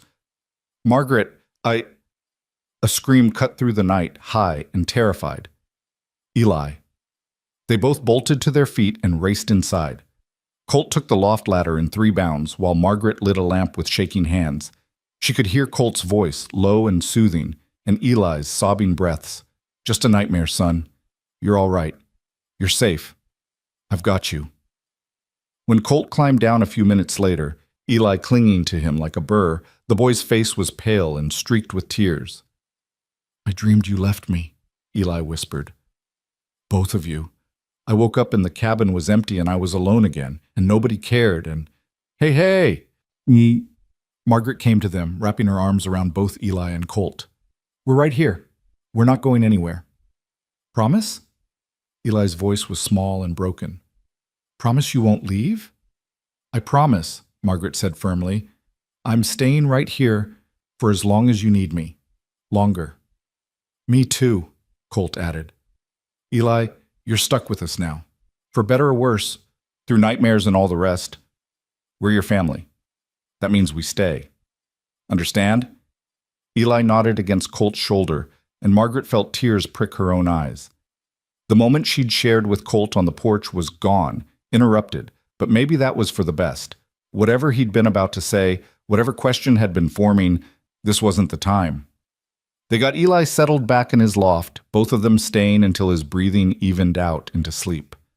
When they finally retreated to the main room, the earlier intimacy of the evening had shifted into something more complicated. "I should get some rest," Margaret said quietly. "It's late." "Margaret, wait." Colt caught her hand gently. "What I was trying to say before, It's all right," she interrupted, not ready to hear it, not sure what she wanted him to say. "We can talk another time, when things are calmer." She slipped into her bedroom and closed the door, leaning against it with her heart racing. Out in the main room, she heard Colt moving around, banking the fire, settling into his bedroll. She pressed her hand against her chest, feeling the wild flutter of her pulse, and wondered what she was doing. She'd come here to help a child, to give Eli a chance at a better life. But somewhere along the way, she'd started wanting more. Started noticing the strength in Colt's hands, the kindness in his eyes, the dry humor that surfaced when he was relaxed. Started imagining what it might be like if this arrangement became something more permanent, more real. It was foolish, dangerous. She was letting her heart get tangled up in something that was supposed to be practical, an arrangement for Eli's benefit. But as she lay in bed staring at the ceiling, Margaret couldn't quite convince herself that practical was all this had ever been. Not when her hands trembled every time Colt smiled at her. Not when she caught herself watching him work, admiring the sure, competent way he handled everything from fractious horses to frightened children. Not when the thought of leaving this place, this life, made her chest ache with a loss she hadn't even experienced yet. Outside her door, Colt lay awake too, staring at the dying embers in the fireplace. He'd nearly told her tonight, nearly admitted that he'd fallen for her, that she'd become essential to him in ways that had nothing to do with Eli and everything to do with her laugh, her gentle firmness, the way she made the world seem less harsh just by being in it. But the moment had passed, and maybe that was for the best. She deserved better than a rough cowboy with nothing to offer but hard work and a remote ranch. She deserved education and culture, and a life that didn't involve mucking stalls and mending clothes worn to threads. Still, he couldn't shake the memory of her arms around him when they'd comforted Eli, the three of them tangled together like they were already what he wished they could be. A real family, bound by more than circumstance and good intentions. Above him in the loft, Eli slept peacefully now, his nightmares banished by the knowledge that he was loved and wanted. And in that, at least, Colt could find satisfaction. Whatever else might happen between him and Margaret, they'd given this boy something precious. A home, stability, the security of knowing he mattered. The rest, whatever might or might not develop between two lonely adults who'd found unexpected comfort in each other, would have to wait for another day, another conversation, another moment of courage. For now, it was enough to lie in the darkness and know that he wasn't alone anymore. That just beyond that bedroom door was a woman who'd trusted him enough to risk everything on an impulsive promise. That up in the loft was a boy who called him Mr. Colt, with such affection it made his throat tight. It was enough. It had to be enough. Even if his heart was beginning to whisper that he wanted more. Summer deepened across the Texas hill country, bringing with it long golden days and warm nights filled with cricket song.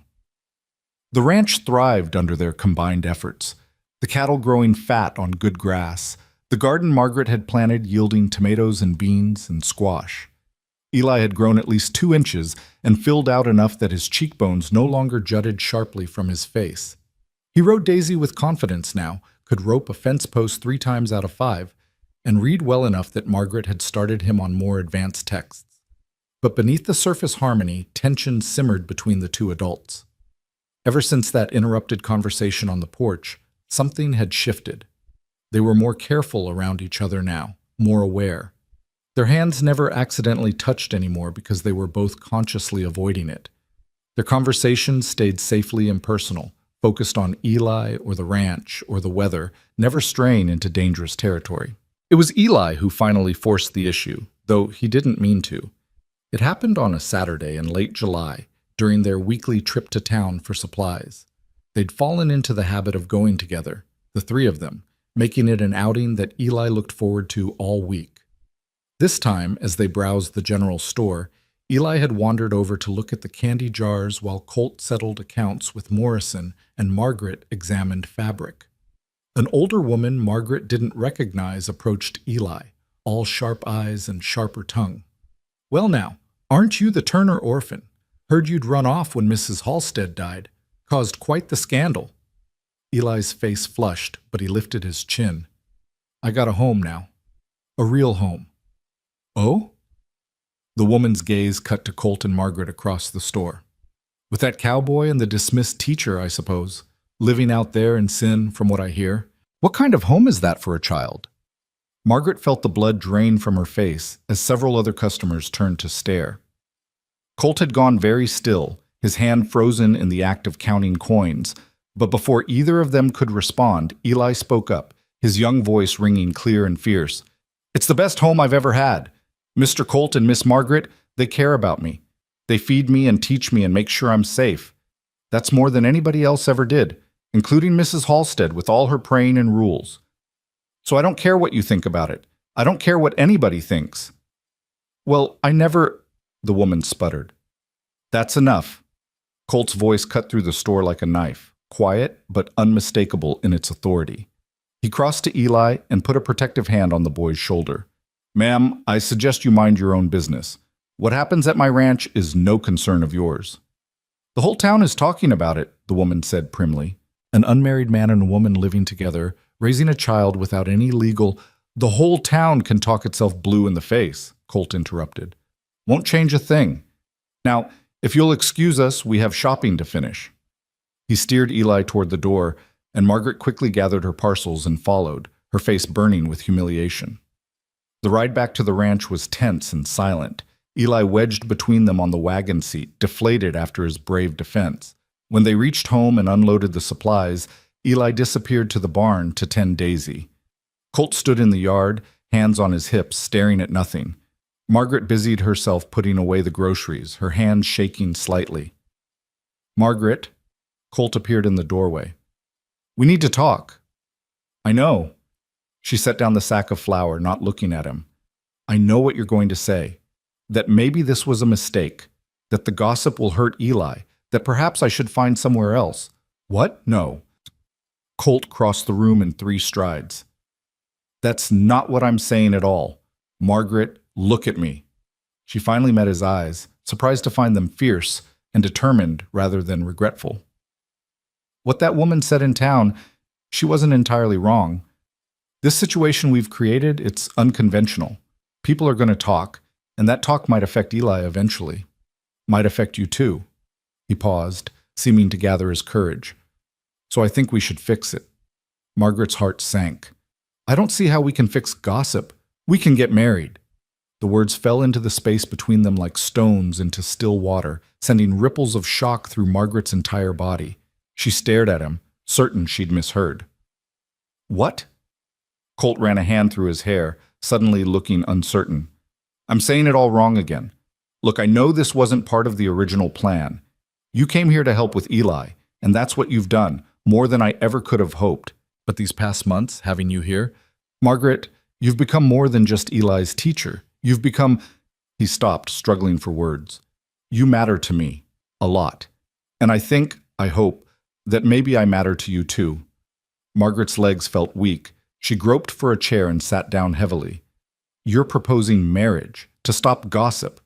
"No, I mean, yes, that's part of it, but—" Colt crouched in front of her, his hands on the armrests of her chair, caging her in gently. "I'm proposing marriage because I want to. Because I care about you, Margaret. Because I wake up grateful you're here and go to sleep, hoping you'll still be here in the morning. Because when I imagine the future, you're in it. You and Eli both." "Colt," her voice came out barely a whisper. "I know I'm not much of a catch. I'm just a cowboy with a small ranch and rough manners. I can't offer you fancy things or city life, but I can offer you a home, security, and—" his voice dropped lower, "and a heart that's yours if you want it. Have wanted it for a while now, if I'm being honest." Margaret felt tears prick her eyes. All these weeks of careful distance, of not letting herself hope, and he'd been feeling the same things she had. "I thought you were just being kind, offering me a place because of Eli. Started that way, maybe. Didn't stay that way." His eyes searched hers. "Tell me I'm not alone in this. Tell me you feel something too, even if it's just a possibility." She thought about lying, about protecting herself from potential heartbreak, but she'd spent too many years being careful, being proper, denying what she really wanted for fear of what others might think. "You're not alone," she said quietly. "I feel it too. Have for weeks now. I just didn't dare to hope." Colt's face broke into a smile so warm and genuine it transformed him. "Then marry me. Not because of gossip or propriety, but because you want to. Because we could be good together, the 3 of us. A real family, bound by choice, and—" He hesitated, then plunged ahead. And love, if you'll have it. Love, Margaret repeated, testing the word. Did she love him? She thought of the way her heart lifted when she heard his boots on the porch at day's end, the way his rare smiles made her feel like she'd won something precious, the way his patience with Eli made her chest ache with tenderness, the way she'd come to rely on his steady presence, his quiet strength, his fundamental decency.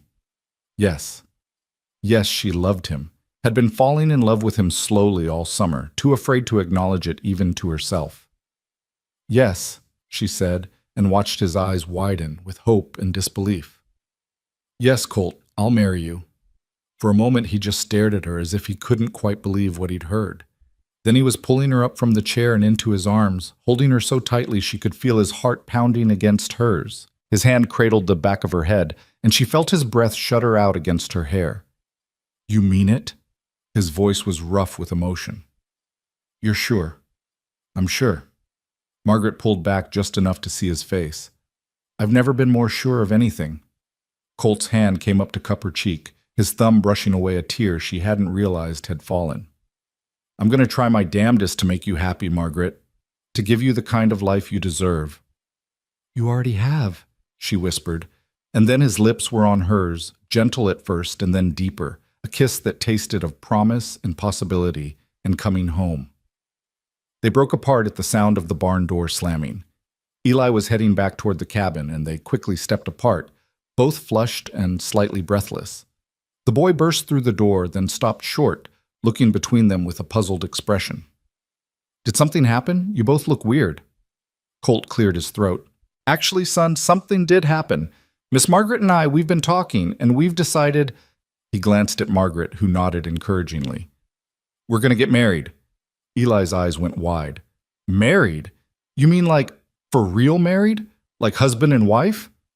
That's what married means, Colt said with a slight smile. But that means— Eli's face lit up like sunrise. That means we really are a family. A real one. Forever. That's right, Margaret said, kneeling to his level. If that's all right with you. All right with me? Eli launched himself at both of them, nearly knocking them over. It's the best thing ever. Can I call you Ma and Pa now? Can I, please? Margaret felt her throat tighten. I'd like that very much. Me too, Colt added, his voice suspiciously gruff. They stood there in the cabin, the three of them wrapped in each other's arms, and Margaret thought this must be what wholeness felt like. After so many years of feeling like a piece that didn't quite fit anywhere, she'd finally found her place. They married 2 weeks later in a small ceremony at the church in Sweetwater Creek, with the minister's wife and the sheriff standing as witnesses. Margaret wore a simple dress in pale blue that she'd sewn herself from fabric Colt had bought her, and Eli stood proudly beside them in his Sunday best, clutching the ring that Colt would slide onto Margaret's finger. The ceremony was brief and simple, but when Colt said "I do" and looked at her with such open tenderness, Margaret felt like the luckiest woman in Texas. She said her own vows clearly and firmly, meaning every word, and when the minister pronounced them husband and wife, Colt's kiss was both chaste and full of promise. They had a quiet celebration at the ranch that evening, just the three of them. Margaret had made a special supper: fried chicken, biscuits, greens from the garden, and a cake that Eli pronounced the best thing he'd ever tasted. After the meal, Colt surprised them both by presenting Eli with a gift wrapped in brown paper. What is it? Eli asked, tearing into the wrapping. Well, now that we're officially a family, figured you should have proof. Colt watched as Eli pulled out a leather-bound book. It's a family Bible. See there on the first page? That's where you record births and marriages and such. I've already put in our wedding today, Colt Dawson and Margaret Hale. And right under that, I put your name, Eli Dawson, adopted son. Eli stared at the page, his finger tracing the carefully written words. Dawson, he whispered. I'm really a Dawson now. You really are. Have been since the day we brought you home, far as I'm concerned. But now it's official. You're mine. Margaret's ours. Nothing's ever going to change that. Eli's tears came then, but they were happy ones, accompanied by a smile so wide it seemed to split his face. I got a real name. A family name. I belong somewhere. You belong here, Margaret said, pulling him close. You belong with us. Always.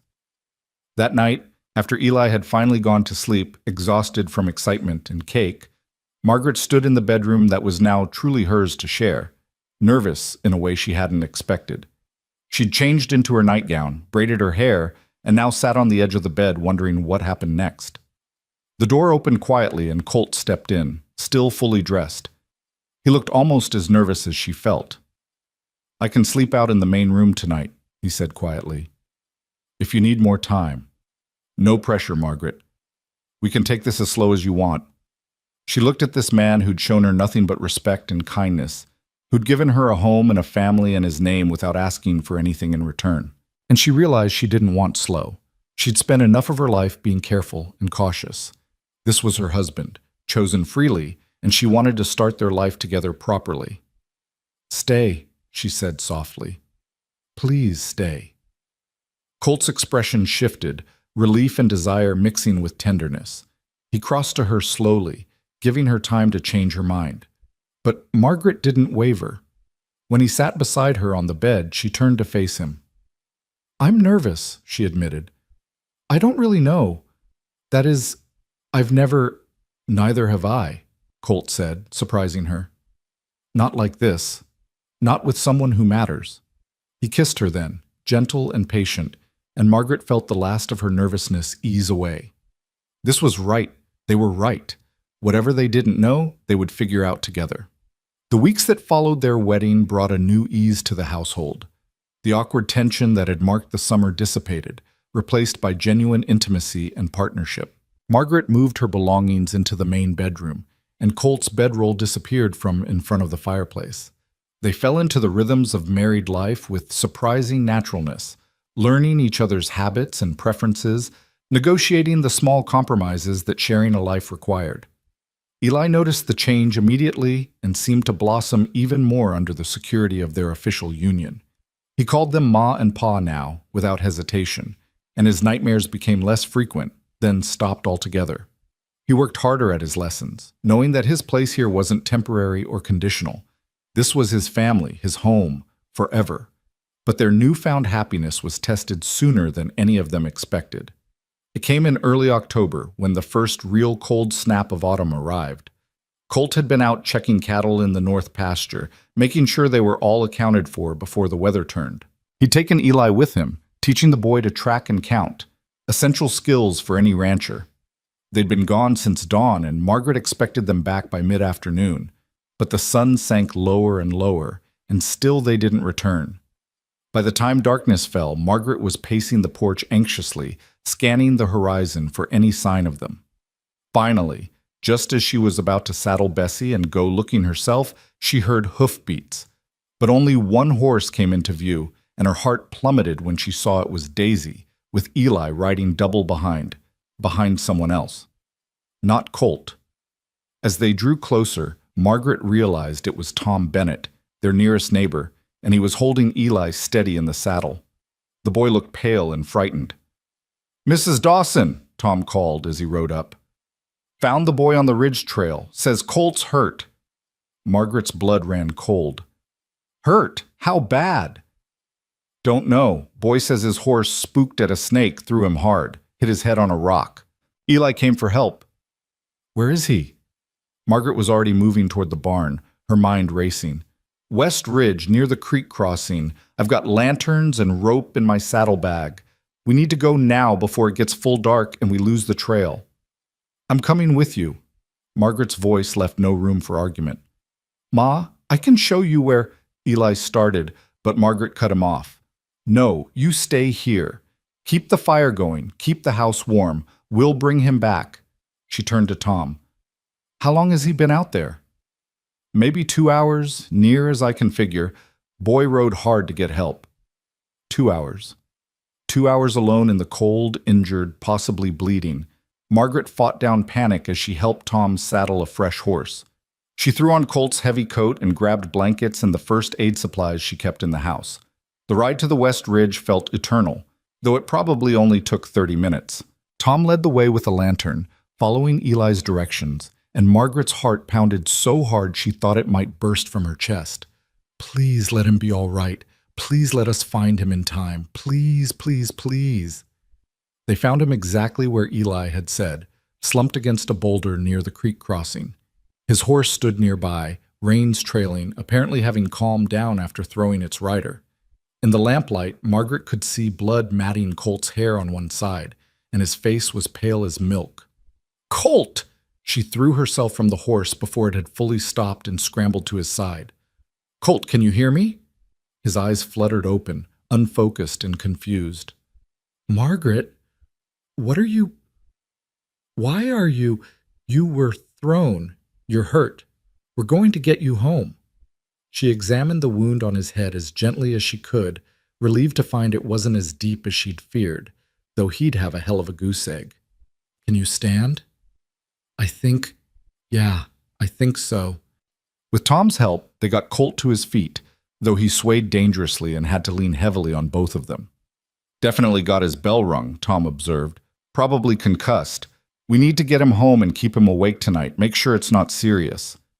Getting Colt onto his horse was an ordeal, and Margaret ended up riding behind him to hold him steady, her arms wrapped around his waist, her cheek pressed against his back so she could monitor his breathing. The ride back seemed even longer than the ride out, every jolt and sway making her wince in sympathy.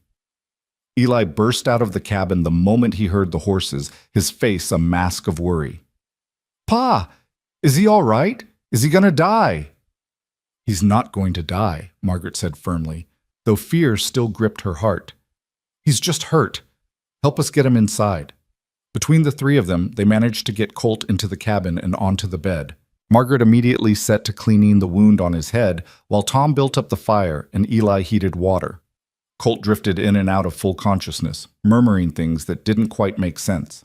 Stay with me, Margaret commanded, patting his cheek when his eyes started to close. Colt Dawson, you stay awake, you hear me? I didn't marry you just to have you die on me 2 months later. His eyes opened, and this time the focus was a little better. Margaret, you all right? I'm fine.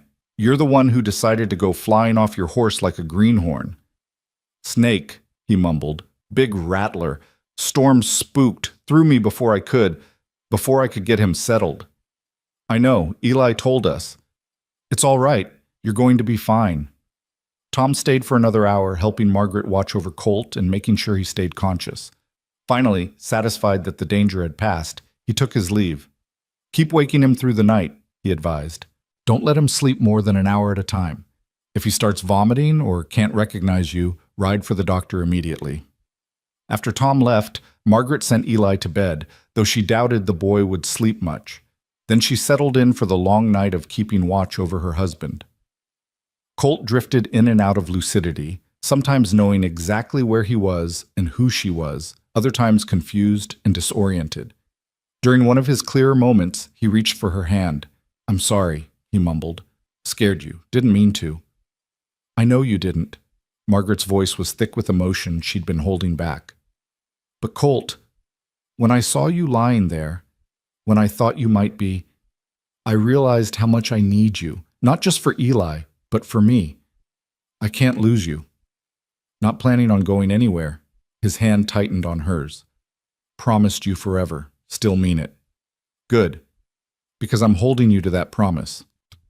She woke him every hour through the night, checking his pupils, asking him simple questions to make sure his mind was clear. Each time he was a little more coherent, a little more himself. And by dawn, the worst of her fear had passed. When morning light finally spilled through the windows, Eli crept downstairs and peeked into the bedroom. Ma? Is he?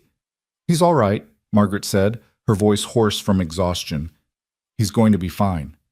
Eli's face crumpled with relief, and he crawled into the bed on Colt's other side, careful not to jostle his injured father. Colt's arm came up automatically to hold the boy close. Sorry I scared you, son, he murmured. That was a damn fool thing, letting Storm throw me like that. Don't care, Eli said fiercely. Just glad you're alive.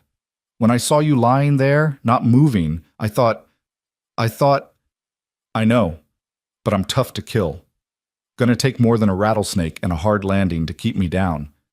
Margaret watched them together, her husband and her son, and felt the fear of the night crystallize into something else, something fierce and protective and all-consuming. This was her family. These two people were hers to love and protect, and she would do anything, anything, to keep them safe. Colt spent 3 days recovering, during which Margaret fussed over him relentlessly, and Eli barely left his side. By the 4th day, he was itching to get back to work, though Margaret insisted he take it easy. "The cattle can wait another day," she said firmly when he tried to get up at dawn. "You're not fully healed yet." "I'm fine, woman. Stop coddling me." "I'll coddle you if I want to. You're my husband, and I nearly lost you, so you'll stay in this bed until I say otherwise." Colt looked at her, his capable, determined wife who'd ridden through the dark to find him, who'd stayed awake all night to keep watch over him, who'd faced her fear and turned it into fierce protection, and felt his heart swell with love so intense it almost hurt. "Come here," he said quietly. Margaret moved closer, suspicious. "If you think you're charming your way out of bed rest." He pulled her down beside him and kissed her thoroughly. "I love you," he said when they broke apart. "Haven't said it enough. Should say it more. I love you, Margaret Dawson. Love you something fierce." Her eyes went bright with tears. "I love you too. So much it terrifies me sometimes. When I thought I might lose you. You won't. I'm too stubborn, and you're too determined to let me go. We're stuck with each other now." "Good," she said, resting her head on his shoulder. "That's exactly how I want it."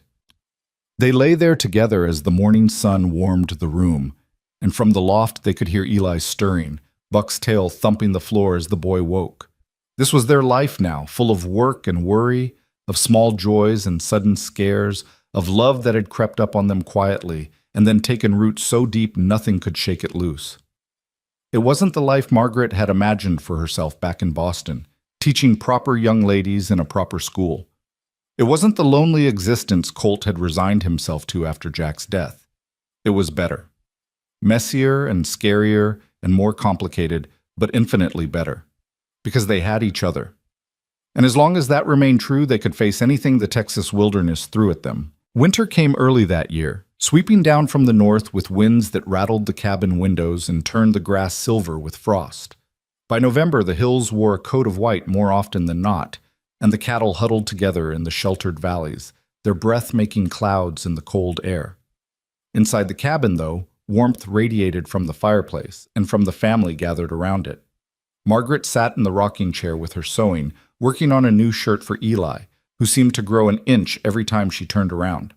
Colt was at the table, showing the boy how to work leather, their heads bent together over a bridle that needed mending. Buck lay stretched before the fire, twitching occasionally in his sleep as he dreamed of chasing rabbits. It was an ordinary evening, peaceful and domestic, the kind that Margaret had come to treasure. But she carried a secret tonight, something she'd been holding close for the past week, waiting for the right moment to share. She watched her husband and son working together, their easy camaraderie, the way Eli hung on Colt's every word, and felt her heart swell with love and anticipation. "Eli," she said finally, setting down her sewing, "why don't you take Buck out for his evening run? He's been cooped up all day." Eli looked up, surprised. "But it's cold out there, Ma." "Then wear your heavy coat. The dog needs exercise, and so do you. You've been sitting too long."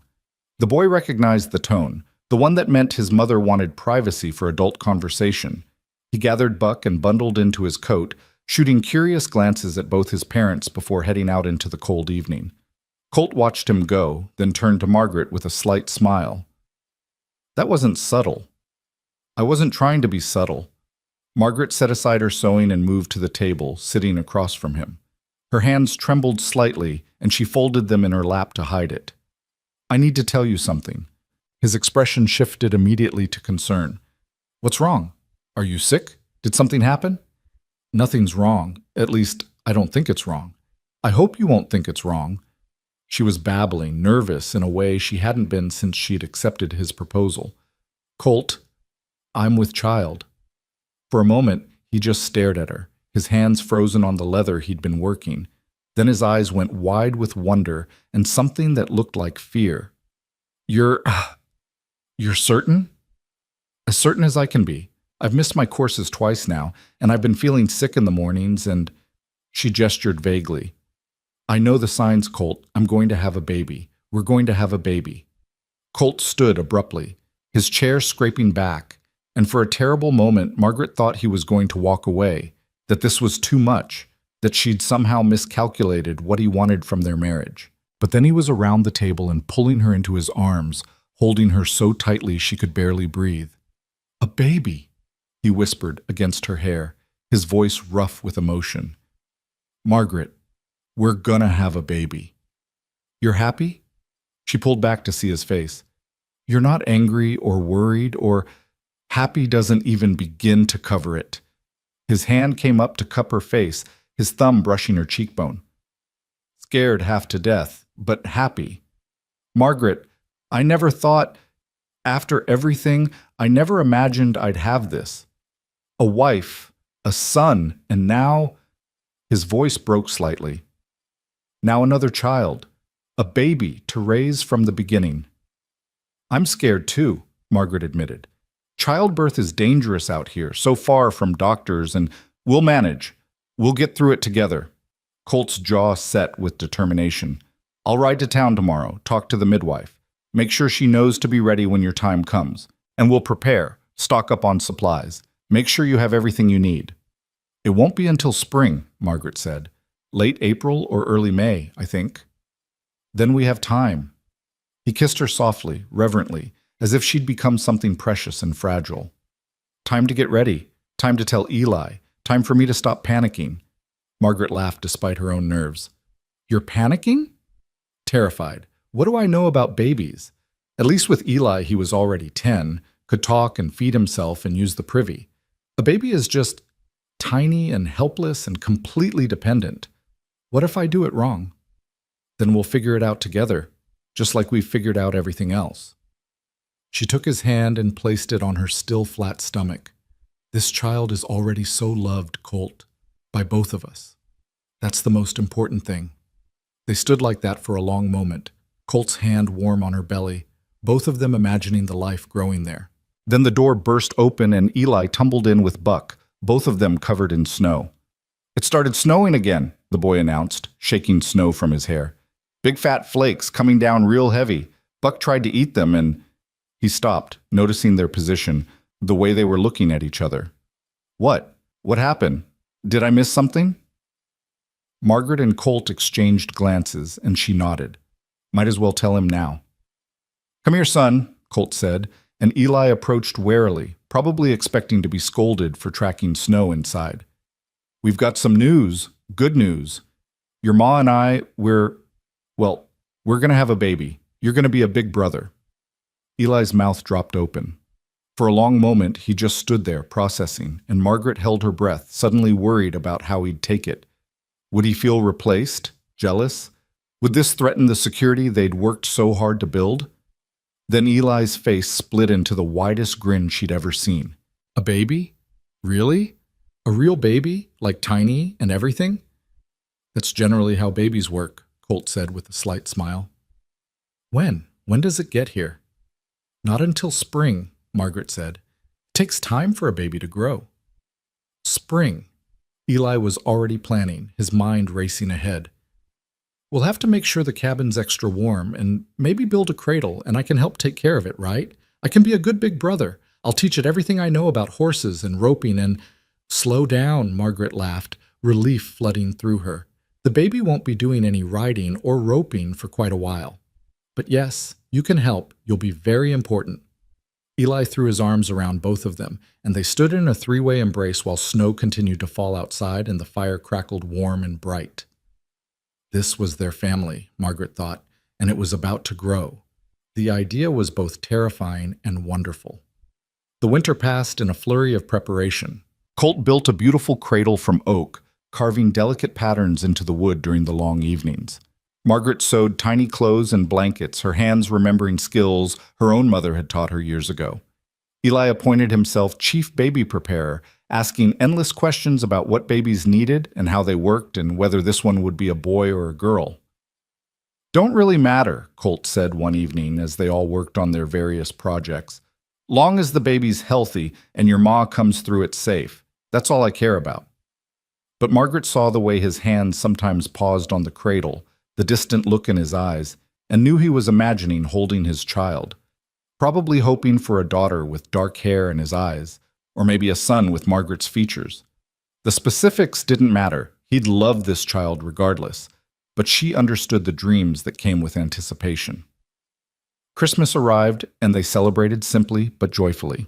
Margaret made a special dinner with supplies Colt had brought from town, a ham that must have cost him dearly, canned peaches, real sugar for cookies. Colt gave Eli a new saddle, sized perfectly for the boy's growing frame, and Margaret gave him books, adventure stories she'd ordered specially.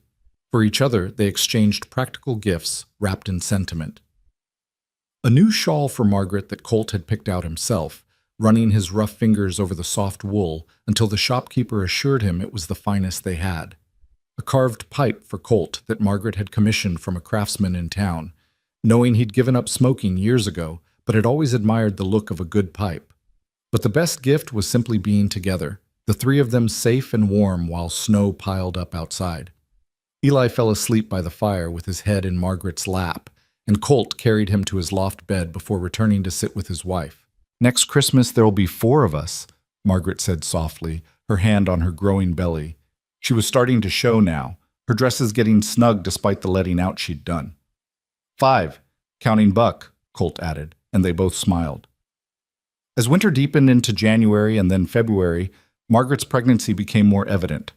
Her energy waned and she found herself needing afternoon rests. Colt took over more of the household chores without complaint, learning to cook basic meals and even attempting bread, though his first efforts were dense enough to use as doorstops. "It's the thought that counts," Margaret said diplomatically, trying to chew through a biscuit that could have doubled as a weapon.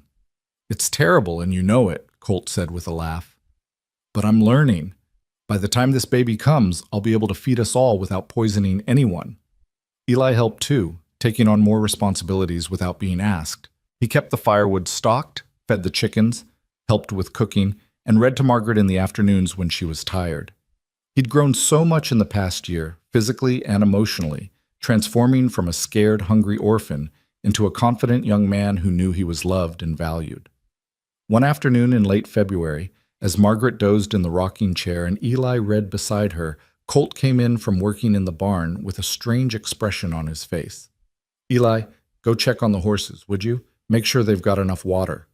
The boy recognized a dismissal when he heard one and obeyed without argument, though he shot curious glances back as he left.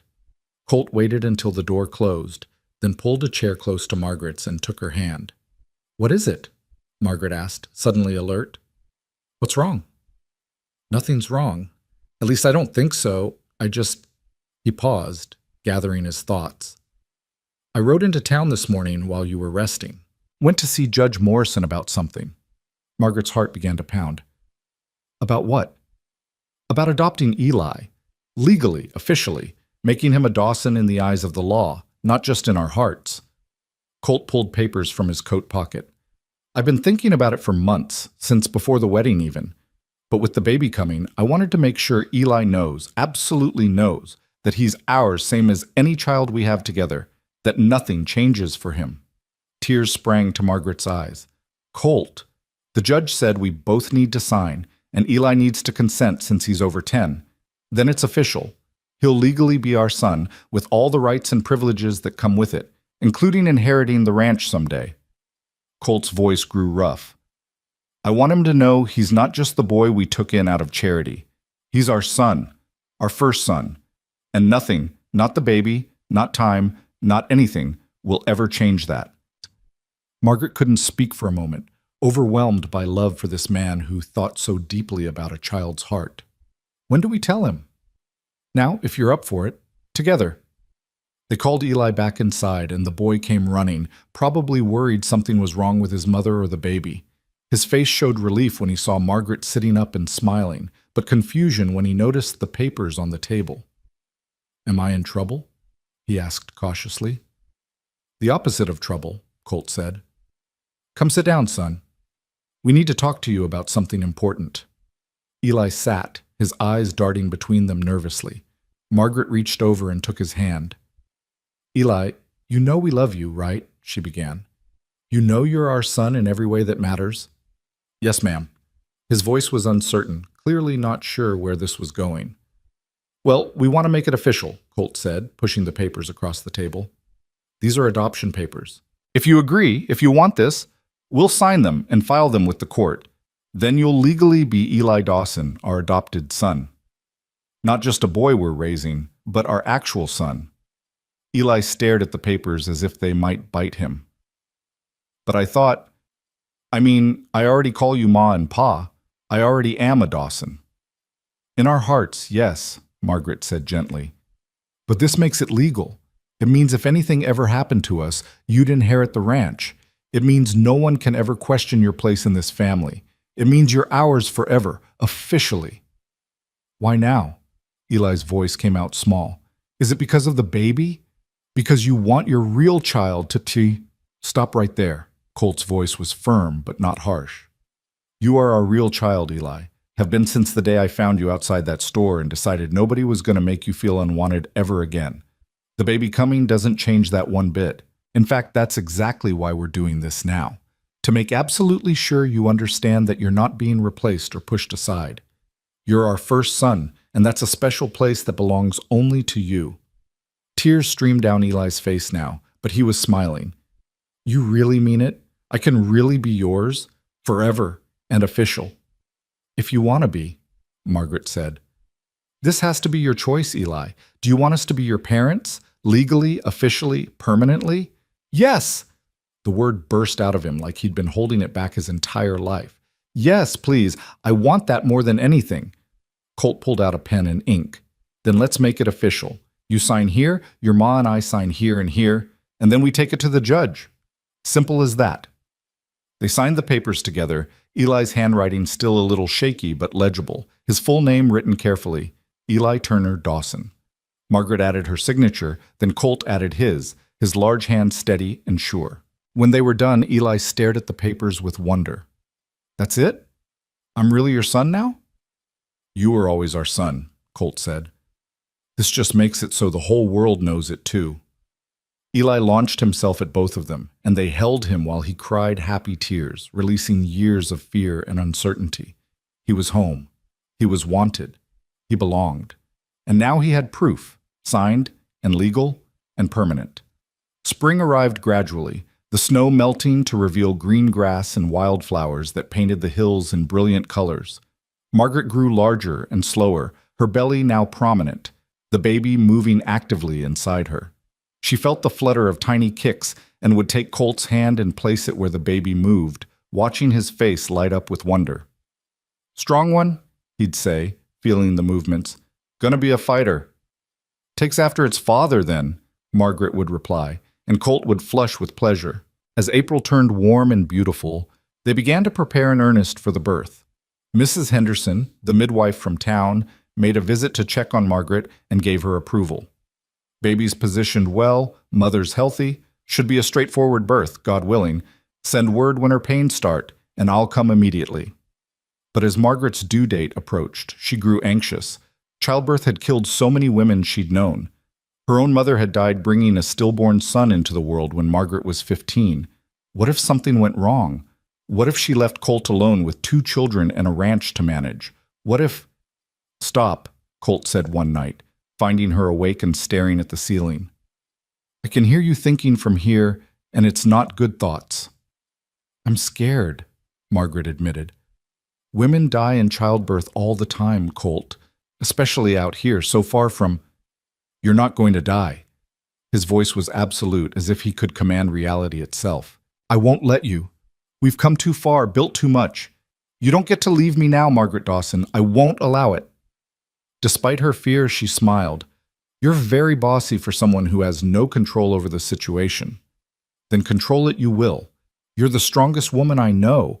You'll get through this because you're stubborn and determined, and you've got 2 people depending on you. 3, counting me. And you don't quit on people who need you. That's not who you are. His faith in her was both comforting and terrifying. But as she lay there with his hand on her belly, feeling their child move beneath his palm, Margaret made a decision. She would fight for this. For the baby, for Eli, for Colt, for the life they'd built together. She would survive because the alternative was unthinkable. The pain started on a warm evening in late April, just as the sun was setting and painting the sky in shades of orange and gold. Margaret was setting the table for supper when the first contraction hit, taking her breath away with its intensity. "Colt!" she gasped, and he was at her side immediately. "It's time? It's time. You need to ride for Mrs. Henderson. Eli, you'll need to—" "I'm not leaving you," Colt said flatly. "Eli can ride for the midwife. He's more than capable. But no arguments. Eli, saddle Daisy and ride fast but safe to town. Bring Mrs. Henderson back. Can you do that?" The boy was already moving, fear and excitement warring on his face. "I can do it, Pa. I'll be fast." He was out the door in moments, and they heard Daisy's hoofbeats fading into the distance. Colt helped Margaret to the bedroom and began gathering the supplies they'd prepared: clean cloths, hot water, everything Mrs. Henderson had told them they'd need. The labor was long and hard. Contractions came in waves, each one stronger than the last, stealing Margaret's breath and making her cry out despite her determination to be brave. Colt stayed by her side through all of it, his hand in hers, his voice low and steady as he talked her through each pain. "You're doing so well, love, so strong. Just breathe through it. That's it. I've got you. You're not alone." Hours passed. Night fell fully, and still no sign of Eli or the midwife. The pains grew closer together, more intense, and Margaret began to panic. "Something's wrong," she gasped between contractions. "The baby should be here by now. Why isn't Mrs. Henderson here? Colt, I'm scared." I know you are. But you're doing fine. The baby's coming, I can tell. We might just have to do this ourselves." "You can't. You don't know how to—" "I've birthed calves and foals," Colt said, with a calmness he clearly didn't feel. "Can't be that different. And you're going to tell me what to do, and we're going to get through this together, just like everything else." Another contraction hit, stronger than all the others, and Margaret felt an overwhelming urge to push. "Colt, the baby's coming now!" He moved to the foot of the bed, his hand steady despite the fear in his eyes. "All right then. When the next pain comes, you push. Push as hard as you can. I've got you, Margaret. We're going to meet our baby." The next few minutes were a blur of pain and effort, and Colt's voice guiding her through it. Margaret pushed with everything she had, pouring all her strength and determination into bringing this child safely into the world. And then, just as she thought she couldn't endure another moment, she heard it. A baby's cry. High and indignant, and absolutely perfect. "It's a girl," Colt breathed, his voice full of wonder. "Margaret, we have a daughter." Tears streamed down Margaret's face as Colt carefully cleaned their daughter and wrapped her in soft blankets. He placed the tiny bundle in Margaret's arms, and she looked down at the small red face, the screwed-up eyes, the perfect tiny fingers, and fell completely in love. "Hello, little one," she whispered. "We've been waiting for you."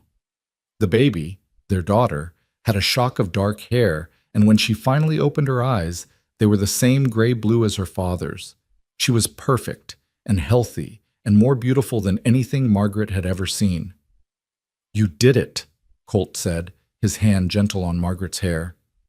"You were amazing, so strong. I'm so proud of you." "We did it," Margaret corrected, looking up at him. "I couldn't have done it without you." They sat like that, the three of them, as dawn began to break outside. And that's how Eli and Mrs. Henderson found them when they finally arrived, rushing in breathless and worried. I'm sorry, Eli gasped. Mrs. Henderson was delivering another baby, and it took so long to... He stopped, seeing the bundle in Margaret's arms. Is that... Come meet your sister, Margaret said softly. Eli approached slowly, almost reverently. When he got close enough to see the baby's face, his expression transformed into pure wonder. She's so small, so perfect. What's her name? Colt and Margaret exchanged glances. They discussed names over the winter, but now, looking at their daughter, they both knew what felt right. Hope, Colt said. Her name is Hope Dawson. Hope, Eli repeated, testing it. I like that. That's a good name. He looked up at his parents, his eyes shining. Can I hold her? Margaret glanced at Mrs. Henderson, who'd been examining her and pronouncing everything normal, and the midwife nodded with a smile. "Support her head," Margaret instructed as she carefully transferred the baby into Eli's arms. The boy held his sister with exaggerated care, as if she might break. Hope looked up at him with unfocused baby eyes, and Eli grinned. "Hi, Hope. I'm your big brother, Eli. I'm going to teach you everything I know, how to ride horses and read books, and—" His voice cracked slightly. "And I'm going to make sure you always know you're loved and wanted. Promise." Colt wrapped his arm around Margaret, and they watched their son hold their daughter as morning light filled the room. Mrs. Henderson busied herself with cleanup and checking on both mother and baby, pronouncing everyone healthy and praising Colt for his work. "Not many men could do what you did," she said. "You've got steady hands and a cool head, Mr. Dawson." "Just did what needed doing," Colt said, though he looked exhausted now that the crisis had passed. "Wasn't about to let anything happen to either of them." After Mrs. Henderson left with instructions to send for her if anything seemed wrong, the family settled into their new reality. Hope nursed eagerly, much to Margaret's relief, and then fell asleep in the cradle Colt had made. Eli refused to go to his loft, instead curling up on the floor beside the cradle so he could keep watch over his sister. That first day blurred into the next, and then into a week, and then a month. Hope was a good baby, healthy and content, sleeping and eating on a predictable schedule. Eli was a devoted big brother, always wanting to help, to hold her, to make her smile. And Colt was transformed by fatherhood in a way Margaret hadn't expected. She'd known he'd love the baby, of course, but seeing him with Hope was something else entirely. The way his entire face softened when he looked at her, the way he'd walk her around the cabin at night when she was fussy, singing old cowboy songs in his rough voice until she settled, the way he'd cradle her against his chest while he worked at the table, one hand busy with some task while the other held his daughter secure. One evening in early summer, Margaret stood at the bedroom door watching the scene in the main room. Eli was reading aloud from one of his books while Hope lay in her father's lap, her tiny hand wrapped around Colt's finger. Buck dozed by the fire, and the whole cabin glowed warm with lamplight and love. Colt looked up and caught her watching, a smile playing at his lips. "What are you thinking about?" "That day in Sweetwater Creek," Margaret said, moving into the room to join them. "When you stopped for a starving boy outside a general store. Did you ever imagine it would lead to this?" "Not in a million years," Colt admitted. "Thought I'd probably just buy him a meal, maybe give him a few coins, and that would be the end of it. Never imagined." He looked around the cabin, at Eli reading, at Hope sleeping in his arms, at Margaret settling beside him. "Never imagined I'd end up with everything I never knew I wanted." "Do you remember what you told me that night?" Eli asked, looking up from his book. "What you said to me when I was sitting there thinking nobody cared?" "I remember," Colt said quietly. "You said, 'I care,' always. And you meant it. You really meant it." Eli's voice was thick with emotion. "You changed my whole life with those 3 words, Pa. Gave me a family, a home, a future, everything." "You changed mine too," Colt replied. "Both of you did. I was just existing before, going through the motions, but you two, and now this little one, you made me start living again, made all this mean something." Margaret leaned against her husband's shoulder, her hand resting on Hope's small back. "We saved each other, I think. All of us. We were all lost in our own ways, and somehow we found our way to each other." They sat in comfortable silence for a while, the only sounds the crackling of the fire, and Hope's soft breathing and the occasional turn of a page as Eli continued reading. Outside, the Texas night was alive with summer sounds, crickets and tree frogs, and the distant lowing of cattle. The hills rolled away in darkness, but here in this small cabin, light and warmth and love held back the night. "I've been thinking," Margaret said eventually, "about what to tell Hope when she's old enough to ask about how our family came to be, about how we found each other." "What will you tell her, Sheet?" Colt asked. Margaret considered, her fingers playing with Hope's downy hair. "I'll tell her about a boy who thought nobody cared and a cowboy who proved him wrong, about a teacher who took a chance on an unconventional life, and about how the bravest thing we ever did was choose each other. I'll tell her that family isn't always about blood. It's about the people who stop when you need them, who care when it costs them something, who stay even when it's hard. That's good, Eli said softly. That's real good, Ma. And I'll tell her, Colt added, his arm tightening around Margaret, that the measure of a life well lived isn't in how much you accumulate or how comfortable you make yourself. It's in how much you give when it matters, in stopping for someone who needs help, in caring always, even when, especially when, the world says you don't have to. He looked down at Hope, at her perfect sleeping face, and then at Eli, who'd grown so much in the years since that fateful evening in Sweetwater Creek. That's what Jack taught me, and what I hope we're teaching both of you. That kindness isn't weakness, that caring isn't foolish, that sometimes the best thing you can do with your life is open your heart to people who need it, even when it's scary, even when you don't know how it'll turn out.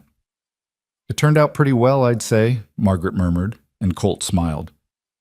Yeah, it really did.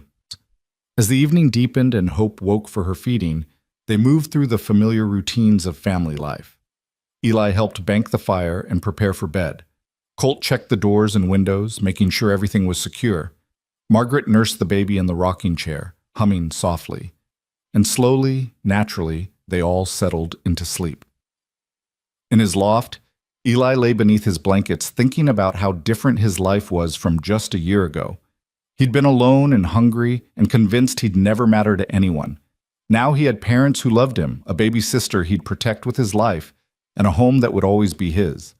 He touched the adoption papers that he kept tucked under his pillow, needing the physical reminder that it was all real, all permanent. In the bedroom, Colt and Margaret lay with Hope in her cradle beside them. Margaret's hand dangled over the side, her fingers resting on the cradle's edge so she'd feel if the baby stirred. Colt's arm was around his wife, holding her close, grateful beyond words for the life they'd built. Thank you, Margaret whispered in the darkness. For what? For stopping that day. For caring when you didn't have to. For giving me and Eli a home. For loving us. Thank you for trusting me, Colt replied. For taking a chance on a rough cowboy who didn't have much to offer except a promise to try. You offered everything that mattered, Margaret said. You offered your heart. That's all we needed. They fell asleep like that, surrounded by the breathing of their children, wrapped in the security of promises kept and love freely given. Outside, the Texas stars wheeled overhead in their eternal dance, indifferent to human joys and sorrows. But in that cabin, in that valley, a family had been forged from loneliness and loss, and the simple, profound act of stopping when someone needed help.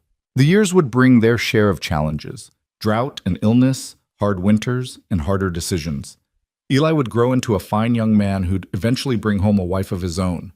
Hope would grow strong and spirited, learning to ride almost before she could walk, inheriting her father's stubbornness and her mother's sharp mind. There would be other children, too, filling the cabin with noise and laughter and the beautiful chaos of a growing family. But always they would remember that first summer when they came together. The boy who said nobody cared, the cowboy who stopped, the teacher who took a leap of faith, and the baby named Hope who completed their circle. On quiet evenings, when the children were grown and gone, when gray had touched both Colt's and Margaret's hair, they would sit on that same porch and watch the sunset over the valley they'd made their own. And Colt would take Margaret's hand, weathered now with years of work and love, and he'd say the words that had started everything. I care, always. And Margaret would smile, squeezing his hand, and reply with words of her own. I know you do. Because that's what their life had been built on. Caring when it cost something, loving when it was hard, staying when it would have been easier to leave. They'd taken broken pieces and made something whole. They'd transformed nobody cares into I care, always. And from those 3 words, a family had grown. Their story would be told around the fire on cold nights, passed down through generations. The story of how love could take root in the most unlikely places. How family could be chosen as well as born. How one moment of compassion could change the course of multiple lives forever. And at the heart of it all would be a simple truth, as relevant in their final years as it had been that first night in Sweetwater Creek. That we save each other. That the bravest thing we can do is open our hearts when the world tells us to close them. That caring, truly, deeply, always caring, is not just the foundation of family, but the foundation of everything worth having in this life. Beneath the vast Texas sky, in a valley where wildflowers bloomed and cattle grazed and children's laughter echoed off the hills, that truth had taken root and flourished. And it would continue long after Colt and Margaret were gone, living on in the hearts of their children and their children's children, a legacy more precious than land or cattle or gold. The legacy of a family built on three simple words: I care, always. And they did. They always would.